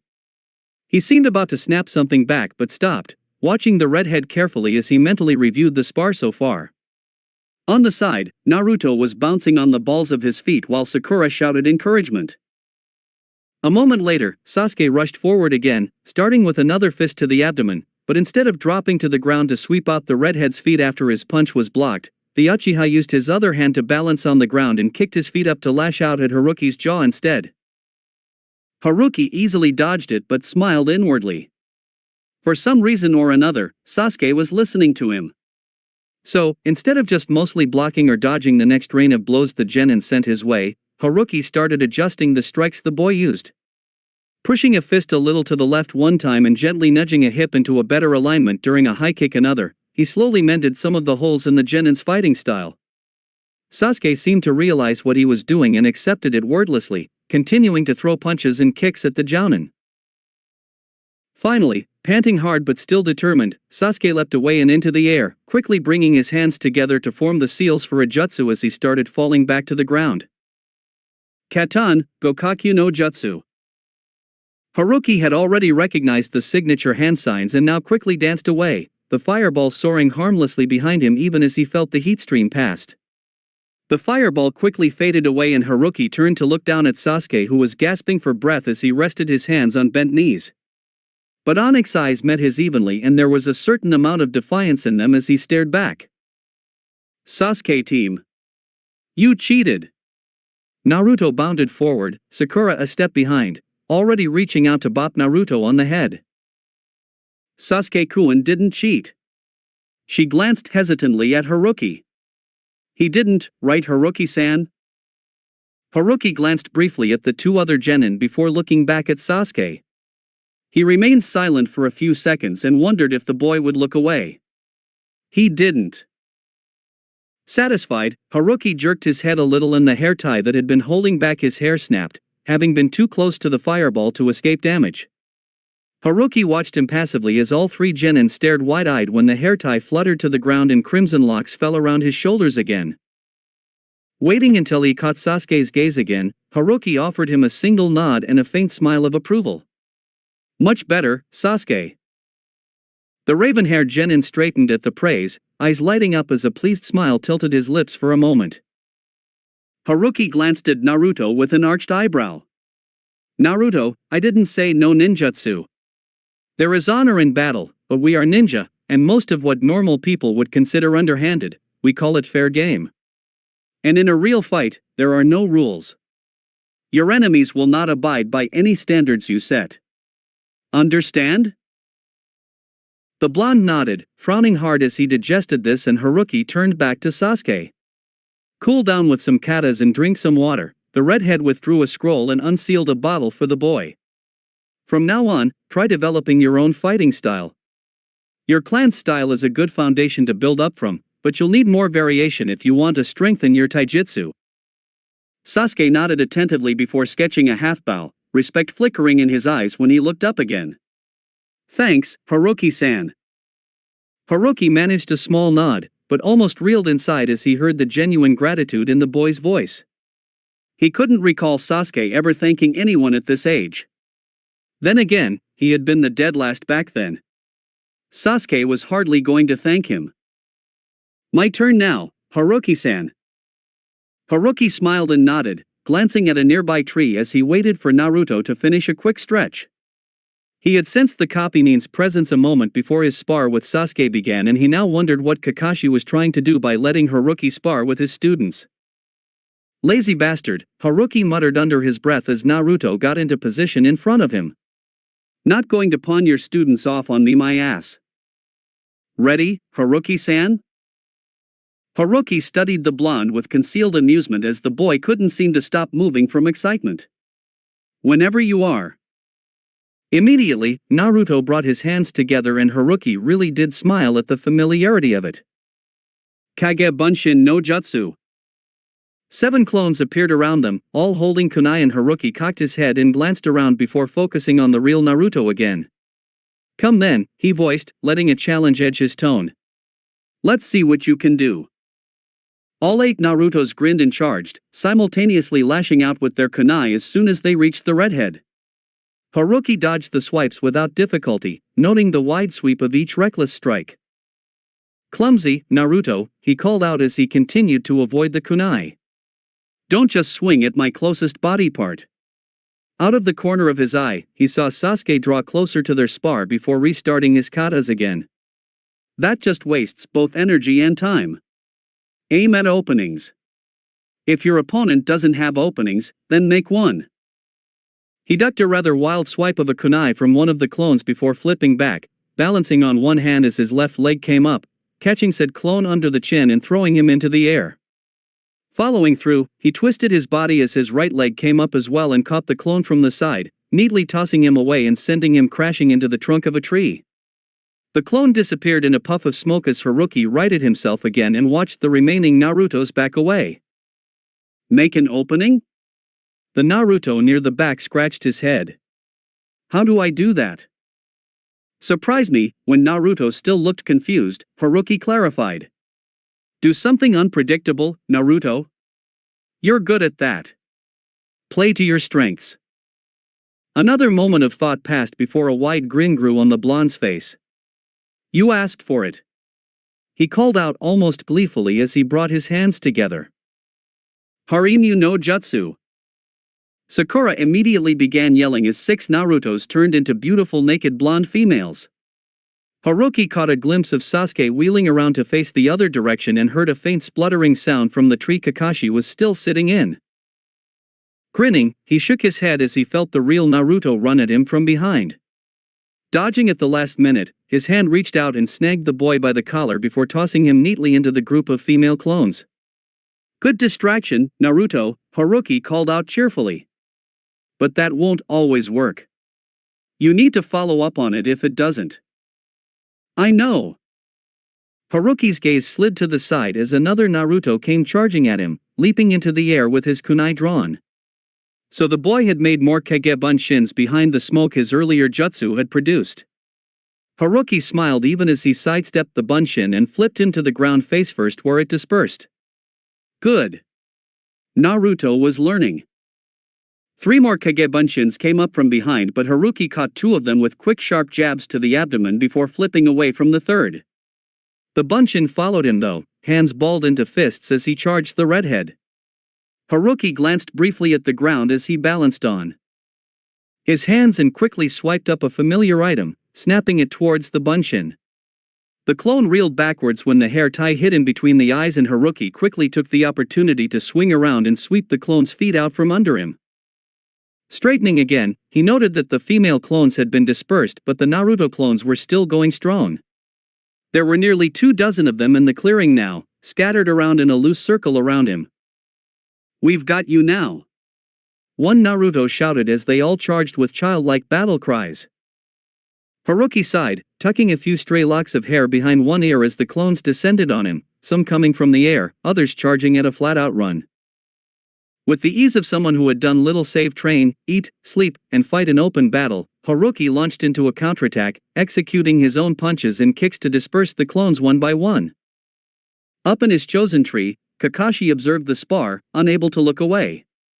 This was the first time he had seen Haruki fight, and the grace and strength in each action had him mesmerized. Even earlier, during the spar with Sasuke, when Haruki had chosen not to fight but to only silently fix the holes in the Uchiha's fighting style, Kakashi hadn't even pulled out his book. The way Haruki had adjusted each stance or punch had Kakashi wondering if Haruki had ever taught before. Now, the Copynin absently speculated whether or not Haruki would agree to spar with him sometime.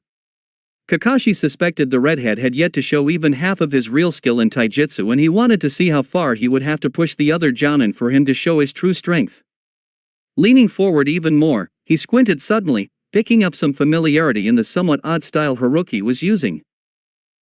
Wasn't that the Hyuga clan's gentle fist style? Haruki wasn't closing off any tenketsu points, but he was definitely targeting certain areas with deadly precision. Where the hell had Haruki learned the Hyuga's prized taijutsu style? And it wasn't just the gentle fist. Haruki used a mix of martial arts, all molded together to form the unique style he now used with easy efficiency.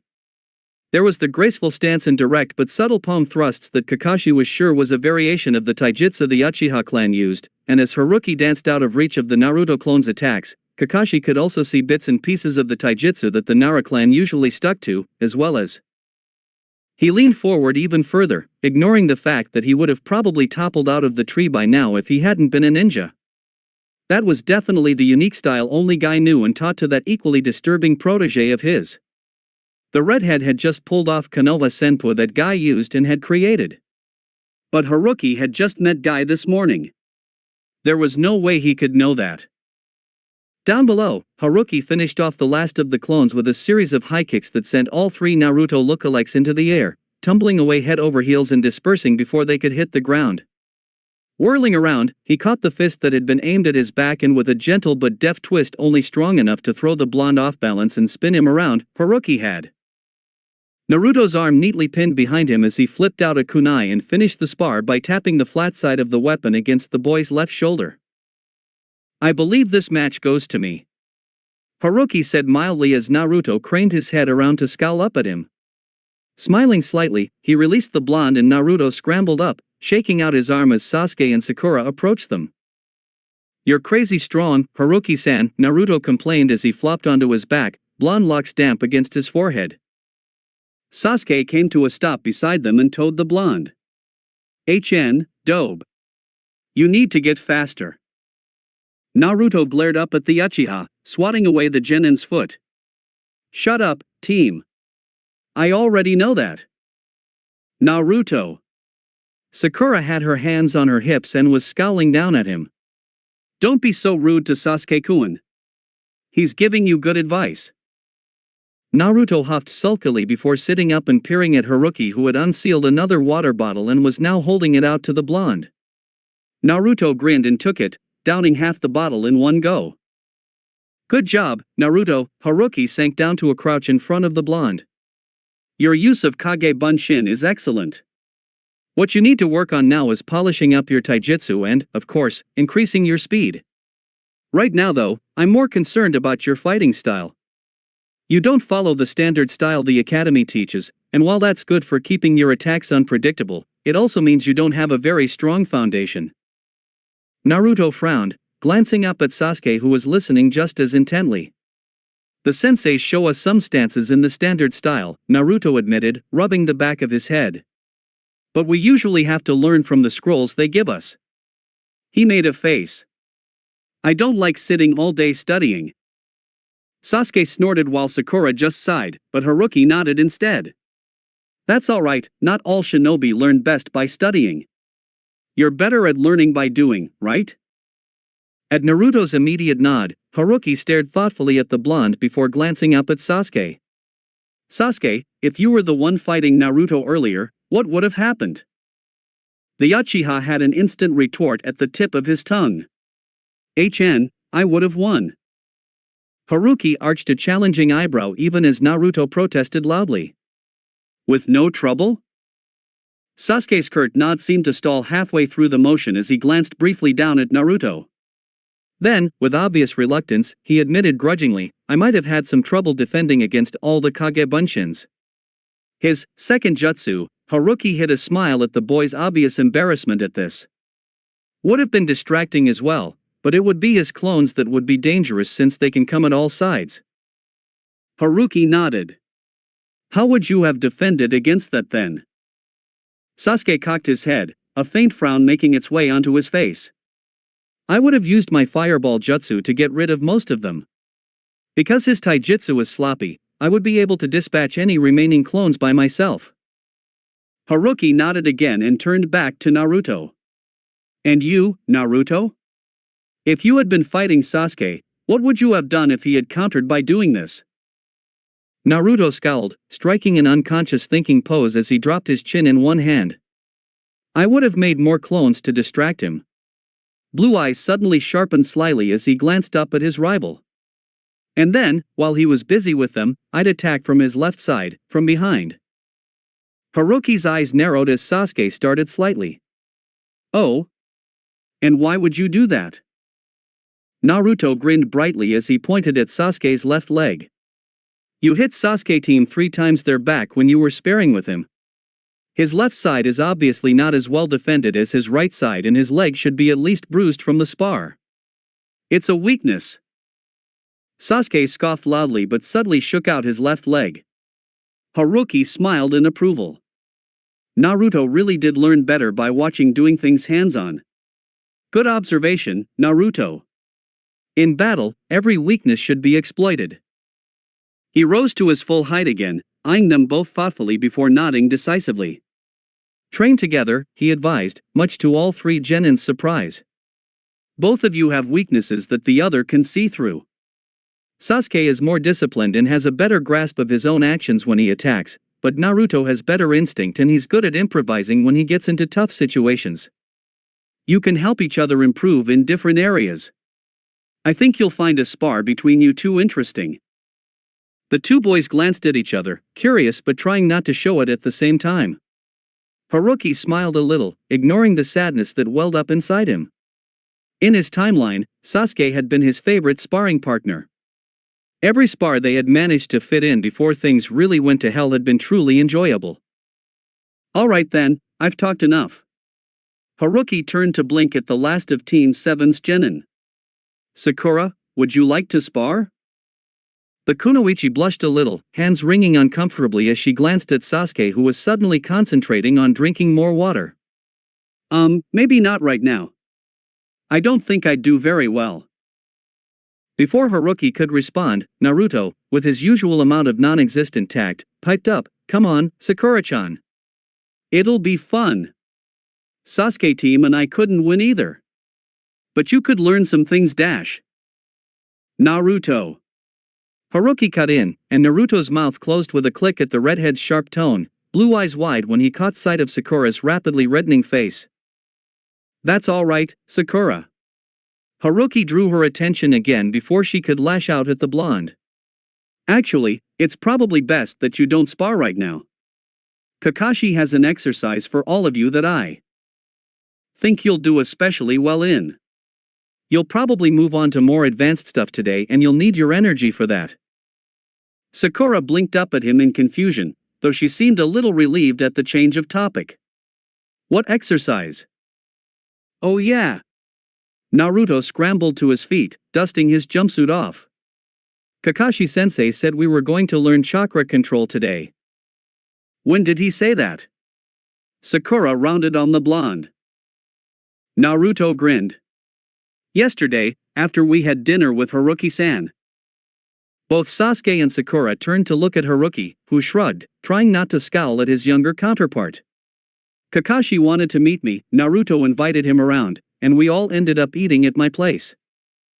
Without waiting to hear what either of the other two genin thought about this, Haruki hurried on, turning to stare directly at the tree Kakashi was still sitting in. Speaking of Kakashi, why don't you come down and actually teach, sensei, or have you decided to just sit on the sidelines for the rest of the day?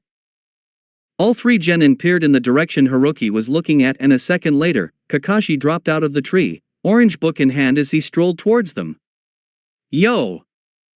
You're late! Naruto and Sakura snapped as Sasuke looked on. This time though, none of them seemed particularly upset by the Jounin's tardiness. You were here all along too. Kakashi smiled at them and waved his orange book at them.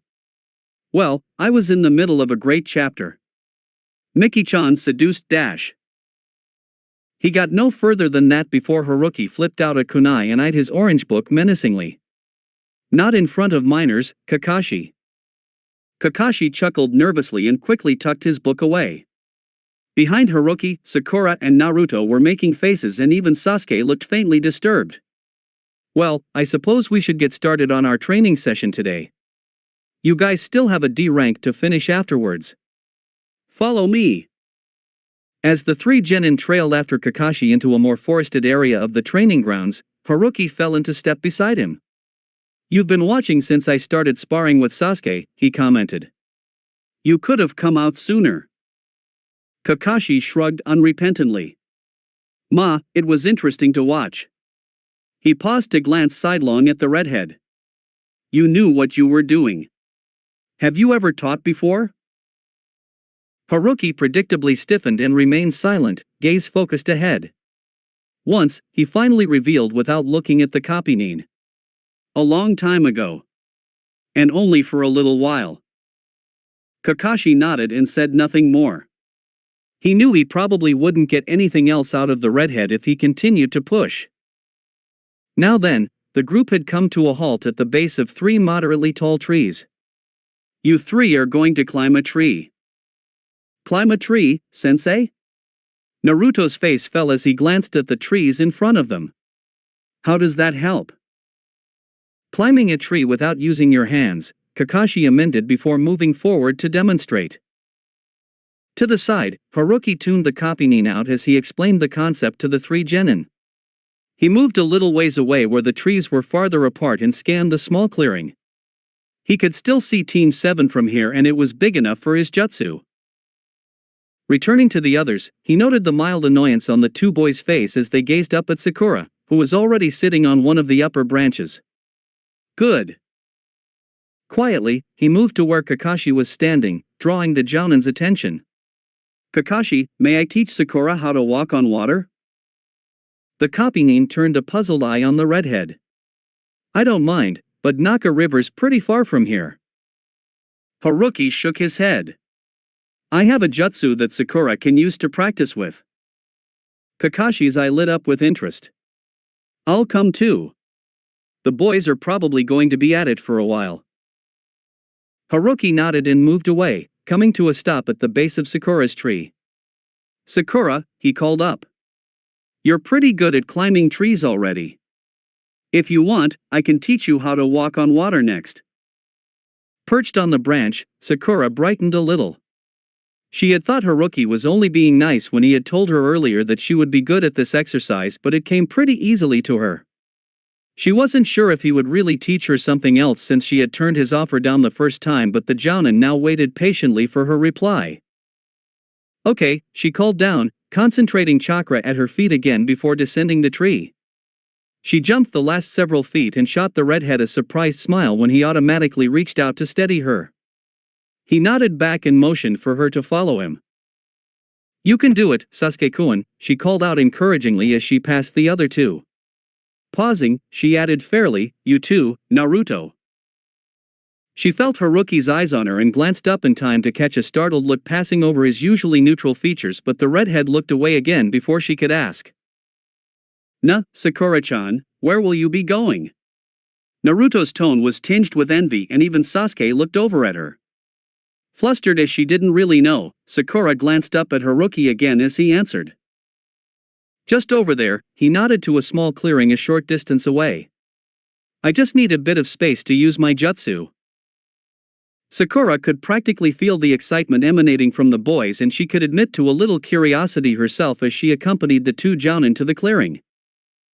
Stepping away, Haruki brought his hands up and went through a long series of seals. Suetun, Kagami no Mizu. The air in front of the jounin seemed to waver before a swirl of white chakra extended across the clearing, a thin plane of light briefly lighting up the area and then fading away again as the quiet sound of rippling water reached their ears. In front of them, a thin plane of water that took up the entire clearing but was only perhaps an inch thick floated about a foot above the ground. Drawing closer, Sakura's eyes widened as she realized that it was indeed a lake, quite literally, bottomless lake. Ducking her head, she swept her hand under the flat plane of water and found nothing but empty air beneath it. Mystified, she turned to face the red-haired jounin even as Kakashi stepped up beside her to peer into the water.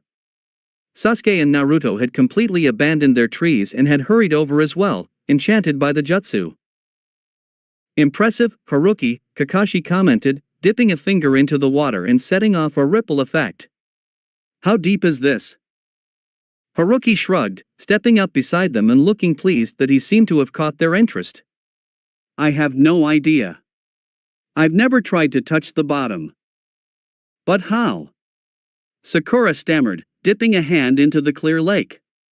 The water was cool against her skin. Besides the occasional ripple caused by some invisible wind that Sakura knew wasn't real because the wind that ruffled her hair was blowing in the opposite direction, the water was the clearest of blues. It was the most beautiful lake she had ever seen. It's a combination of water ninjutsu and spacetime ninjutsu. Haruki explained.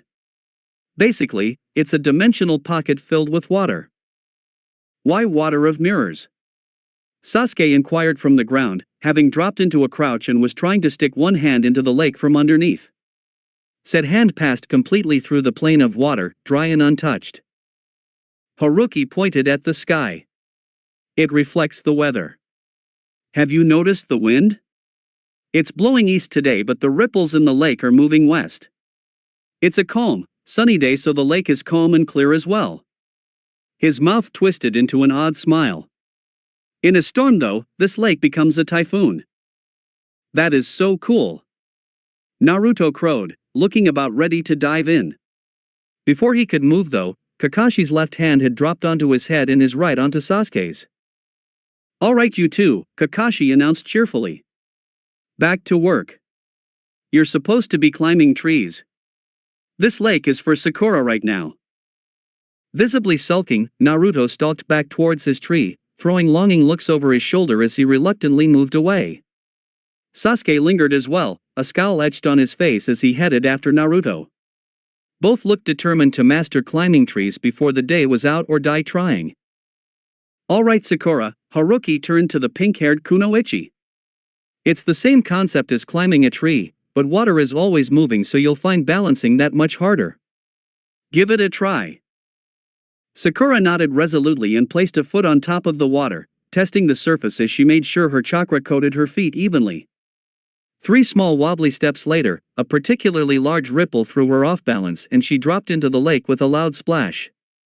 Spluttering as she came up again, she caught Haruki's gaze and felt her cheeks burn with embarrassment as she clung to the thin edge of the lake. Hey, a hand dropped on top of her wet locks as the stern voice made her look up. None of that. You got 3 steps, Sakura. When I first started, I couldn't even get 1 step without soaking myself to the bone, and that was after I half killed myself learning how to climb a tree. A giggle slipped out before she could stop it and Sakura glanced apologetically up at the jounin, but Haruki only grinned back at her, amusement clear in bright cerulean. Your chakra control is near perfect, so if anyone can get this down in a day, it's you. Now get back to work. I didn't summon a lake just to give people pep talks. This drew a grin from her even as Haruki stepped away, and she used the edge of the lake to heave herself out of the water to try again, confidence restored. Her chakra control was pretty good, not to mention Haruki did seem to think she could do it and the jounin had yet to be wrong about anything. She was going to learn how to walk on water by the end of the day if it killed her. Retreating from the lakeside, Haruki settled himself against a tree and found himself joined by Kakashi a moment later. My students are going to be demanding a switch of senseis by the end of the day, the copy-nin told him mournfully. Haruki just rolled his eyes. Don't sell yourself short, Kakashi. Just pay them all equal attention and push them a bit. Kakashi tilted his head to study him. You handle them pretty well. Haruki shrugged. They remind me of my old team. Kakashi glanced across the clearing as Sakura fell in again. Your students? Haruki frowned and shook his head. No. No, my team. The team I was on. Who would you be then? Kakashi asked lightly, cautious of the redhead's reaction. Haruki's mouth twitched up into a bitter smile. Like Naruto, I guess. Kakashi mentally compared the two. One quiet, the other loud. One patient, the other brash. One calm, the other hot-tempered. But both friendly enough. Both unpredictable. And both charismatic. I can see that, he nodded, only to be met with a sad smile. You shouldn't, Haruki said quietly, tilting his head back to set his gaze on the morning sky. I never want to see him turn out like me. A frown crept onto his face as Kakashi studied the redhead. It was clearer right now, but no matter where he saw Haruki, yesterday in his apartment, back in the mission assignments room, even during the spars with Naruto and Sasuke, a shadow of something dark and unhappy always seemed to cling to the jounin, never letting go. I'm rambling again, Kakashi blinked when cerulean eyes turned back to him and Haruki rubbed the back of his hand, much like Naruto, he noted. I still do that, now and then. Sorry. Kakashi shrugged, eye smiling at him to assure the redhead that he didn't mind. The sadness still remained though, so he subtly led the conversation in another direction by nodding at Sakura. The kunoichi seemed to be able to walk 6 or 7 steps or so before slipping a bit, but she didn't completely fallen anymore. So I'm guessing that jutsu is yours. Haruki smiled a little. Yes. I created it several years ago. And you know spacetime ninjutsu. It was not a question. Haruki hummed noncommittally. Some. Kakashi arched an eyebrow. You said that about fuinjutsu. Haruki shrugged. It's true. Kakashi gave him a flat stare. You transferred those seals from paper to wall with a drop of your chakra. Most people who know some fuinjutsu can't even get it off paper. I practiced a lot. And I suppose I have a knack for it. Kakashi just shook his head and glanced back at the lake. He was itching to try out this jutsu and was now kicking himself for keeping his Sharingan hidden earlier. Would you like to learn? Kakashi glanced over and scratched his head sheepishly at the amused smile on Haruki's face. Ah, well, you went through quite a lot of seals earlier. Use your eye then. I'll go through them one more time. Kakashi started, turning sharply to face the redhead. How did you know? He finally asked. Haruki's mouth pulled up into a grin that never reached his eyes. I know everything, Kakashi. Abruptly, he pushed off of the tree to face the copy-nin. So do you want to learn? Kakashi studied him for a moment longer before nodding silently and reaching up to uncover his eye. He wasn't sure what Haruki meant, but it wasn't as if it was a great secret either. He was called Konoha's copy-nin after all. As soon as his Sharingan focused on Haruki's hands, the redhead quickly went through the seals again and Kakashi memorized them, making a mental note to start practicing the jutsu as soon as he had some free time. Spacetime ninjutsu was nothing to fool around with in a real fight if he didn't actually know how to use it properly. Thanks, Kakashi said as Haruki finished. He quickly hit his Sharingan again and the two were soon back to observing Sakura practice her chakra control. You give out your jutsus pretty easily, Kakashi remarked after a short silence. Haruki chuckled. I've got more in my arsenal, Kakashi. That jutsu I just showed you was one of the earliest I created. How old were you when you made it? 16? Maybe 17. Kakashi snapped his head around at this. You made a water and spacetime ninjutsu combination when you were a chunin? Haruki opened his mouth as if to refute this but closed it again and settled on a stiff nod. There was a strange look on his face now, but it was gone when Kakashi blinked. But I've never seen enemy nin use it before.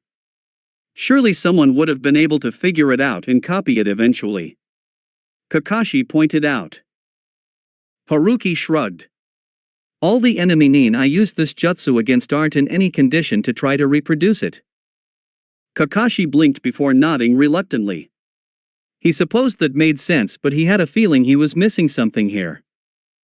There was a sudden yell from the trees and both jounin turned to look as the sound startled Sakura enough that the kunoichi went under again.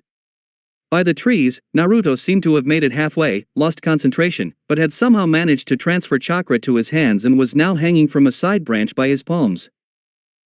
Kakashi's sweat dropped. That's different, he commented, watching the blonde flail in midair as he contemplated whether or not he should give his student a hand. I've never seen that happen before. Haruki smirked, leaning back against the tree again. Leave him. He'll figure out how to get down on his own. Kakashi shrugged and settled back as well. You have a lot of faith in him. With few ninjutsu in this. Haruki turned to glance at Naruto, who would no doubt become Hokage one day. At Sasuke, who would become ANBU general and Naruto's trusted second. And at Sakura, who would be Naruto's head medic and the occasional nudge to keep the blonde focused. I have a lot of faith in all of them.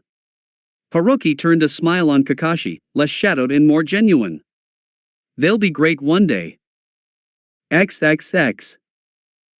3 hours later found Haruki walking through the village, having parted ways with Team 7 a few minutes earlier. Sakura could finally walk across the lake without falling in, though she still wobbled almost drunkenly every few steps. Naruto and Sasuke had managed to reach one of the topmost branches of their respective trees but had yet to actually stick there for longer than a few seconds. At that point, Kakashi had announced that it was time to do their D-rank mission and all three had reluctantly stopped their training. But while the boys had been smudged with dirt after all the times they had face-planted back to earth, at least they were both still completely dry. Sakura on the other hand had been soaked from head to toe and highly embarrassed as she shivered next to her teammates. Haruki and Kakashi had taken one look at her before they had each picked up one of the boys and promptly dumped them into the lake. Naruto and Sasuke had surfaced quickly, one shouting while the other glared, but Sakura had started laughing even as she had made a valiant attempt to look sorry. All three had been ordered to go home for a change of clothes before meeting up again for their mission, and Haruki had excused himself for the rest of the day, explaining that he still had a few errands to do before his mission tomorrow. All three children had had varying degrees of disappointment etched on their faces, but Kakashi had nodded and wished him good luck on his mission before ushering his students away. Now, Haruki found himself walking a familiar route down a side street to where one of his future students lived. In his timeline, he hadn't met Kisaragi Yusuke until the boy was 12 and he was 18 and saddled with a genin team by the Godame.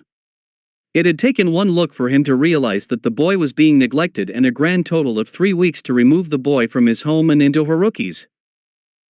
Up ahead, Haruki caught sight of a familiar head of dark brown near black hair, walking hand in hand with a tall man with similar features. Haruki stiffened but kept his distance. Yusuke had eventually told him that the negligence and occasional abuse had only started after his mother had died in a house fire. Before that, his father had been a good man and as good a father as anyone could ask for. Judging by the 6-year-old's smile as he listened to his father speak, the mother probably hadn't died yet, which meant that Yusuke still had an opportunity to keep his family intact. Haruki couldn't take the kid if there was nothing wrong. Weighing his options, he decided it was better this way. Yusuke was 6, not 12, and Haruki wouldn't be able to stick around as much. He wasn't a sensei anymore and he would probably need to leave the village from time to time. He wouldn't have time to look after a child on top of everything else. Mind made up, Haruki quickly summoned a small orange-furred fox. Stay out of sight and follow them, Haruki ordered softly. Protect them. Make sure nothing happens to any of them. The fox dipped his head to show he had understood before trotting away, disappearing into the hedges of a nearby house. Satisfied, Haruki turned and walked away. Perhaps, in 6 years, this time's Naruto would become a sensei again. And perhaps the Godame would see fit to give him the same 3 genin she had given Haruki in his time. XXX. Welcome. Haruki nodded a greeting at the smiling shop owner as he stepped into the bookstore. He hadn't actually been planning to stop by this place, but his feet had taken him here and he had decided that another trip later would only waste time. He automatically moved to a section set apart from the other books, gaze skipping over the rows of distinctive orange spines before coming to rest on the plain brown covering of the book he was looking for. The shop owner blinked down in some puzzlement as Haruki brought the book over to the counter to pay. She had watched the Jonin head over to the special section set aside for the legendary Sanin's books, but most who wandered over there came back with at least a few volumes of Ika Ika. She shrugged mentally and quickly accepted the money that the handsome redhead held out. Oh well. The less perverts in Konoha the better. Thank you and please come again. Haruki nodded his thanks and headed for the door, tail of the utterly gutsy shinobi tucked under one arm. He had read it numerous times already, but the book was still his favorite read. XXX. Haruki's next stop was a clothing store for ninja and he immediately headed over to the coat section, scanning the trench coats on display with a critical eye. His old coat had been made by Shizen as a gift for becoming a NBU general. He had loved the short-sleeved, open-collared, chakra-infused, midnight blue coat with tongues of flames decorating the bottom edge, coupled with pockets on the outside for his hands and on the inside for storing weapons and poisons. He had worn it everywhere after Shizen had presented it to him, much to the woman's delight. The medic had admitted that she had based the design on his father's coat after hearing a description of it from Tsunade, but Haruki had been quick to assure her that he didn't mind. Unfortunately, said coat had been all but shredded barely halfway through his battle with Madara and he had been forced to leave it behind. The redhead finally decided on a simple dark brown trench coat, lightweight and durable and similar in cutting to his old one. It would do for now, until he could perhaps convince the Shizen in this timeline to make the coat again. He just didn't feel right without a long overcoat thrown on over his uniform. XXX. Haruki's final stop for the day was, of course, the Hokage Monument. Thinking back, he figured he had spent a good third of his time in Konoha simply sitting on the edge of the mountain staring out across the village and beyond that. The view was always excellent from so high up and he had done everything from drinking sake to napping to doing absolutely nothing up here. Standing here now with his eyes closed and the wind weaving through his hair, Haruki could almost pretend that he was still in his own time, back before Konoha had fallen, and was simply waiting for Team 7, all of Team 7, to join him on one of those rare days when they were all free from their duties for a few hours. With a sigh, his eyes blinked open and he settled down into his usual spot on the Hokage Monument, leaning against one of the spikes of the yandame's hair. With his eyes open, everything was different. There were no foreboding dark clouds on the horizon like there had been throughout the entire war. The clouds made it seem as if the battlefield was an entirely different world. It could be as bright and sunny as any summer day could be, but the world darkened and the temperature dropped the moment one stepped onto the battlefield. And the village. It was almost sleepy. Lazy. Careless. The village he had come to recognize as his own had always had a certain tension and weariness weighing it down, as if Konoha itself had been tired with the war. Now though, in the distance, Haruki could make out the civilians talking easily with one another and a smattering of shinobi exchanging easy conversation, happy and ignorant of all the things that would eventually lead this village to its doom. But that was what he was here for. The future was his burden to bear. His duty was to give these people a chance to live out their lives on their terms. And this time, he would not fail. XXX. Sunrise saw Haruki slipping out of the village unseen, hair tied back and brown coat flapping behind him as he ran through the forests of his home country. He never had much opportunity to just let loose and run to his heart's content anymore, but if he kept up this speed, he could run straight out of Hai no Kuni and right through Yuno Kuni and Shimo no Kuni before hitching a ride with Kurama to reach his destination in the promised day and a half. XXX. Hokage-sama. Sarutobi glanced up at the formal address as his two counselors filed into his office. Hamura, Koharu, he acknowledged. What can I do for you?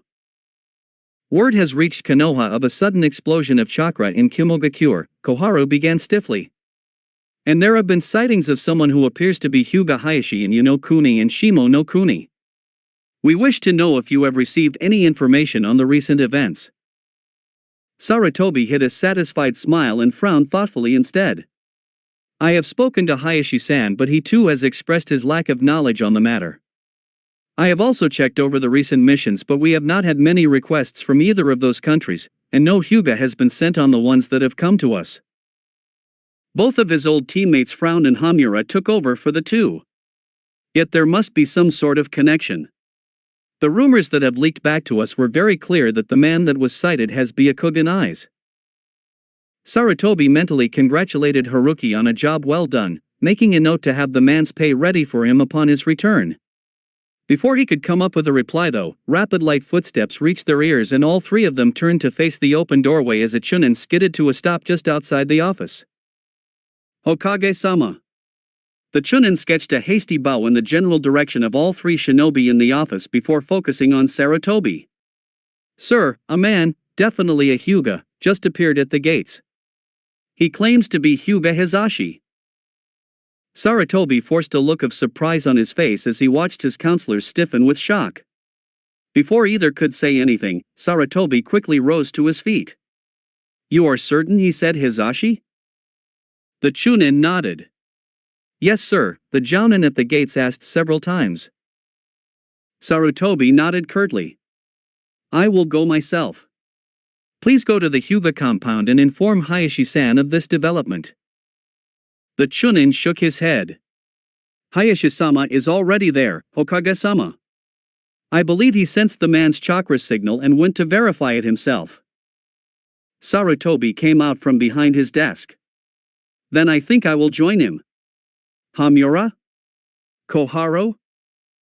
Both counselors nodded grimly and all three shinobi swept out of the Hokage tower, the chunin leading the way.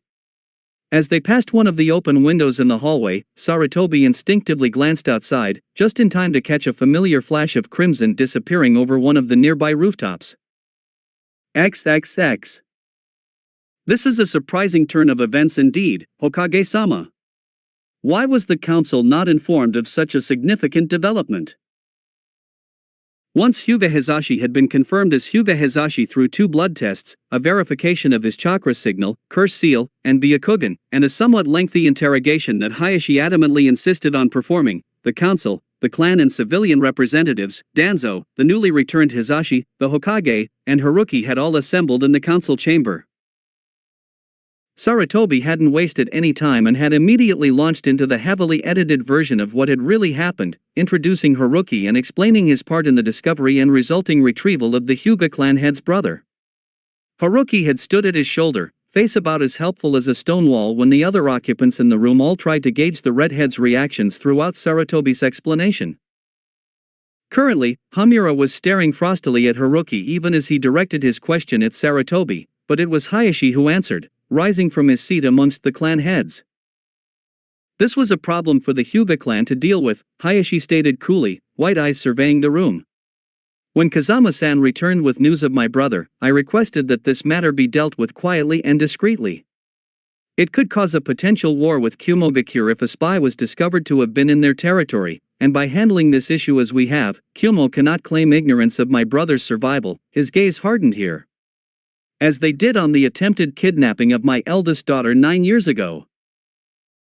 A quiet murmur spread across the room and Sarutobi watched Inoichi and Choza nod in acceptance of this justification while Shikaku remained still in his seat, a calculating glint in his eyes as his attention remained on the redhead standing behind Sarutobi.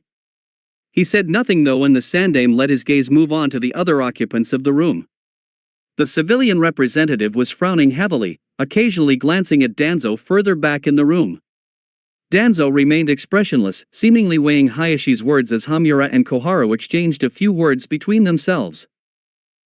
Very well, Hayashi-sama, Koharu accepted grudgingly, nodding at Hayashi as the man sat down again. This issue seems to have been handled quite efficiently.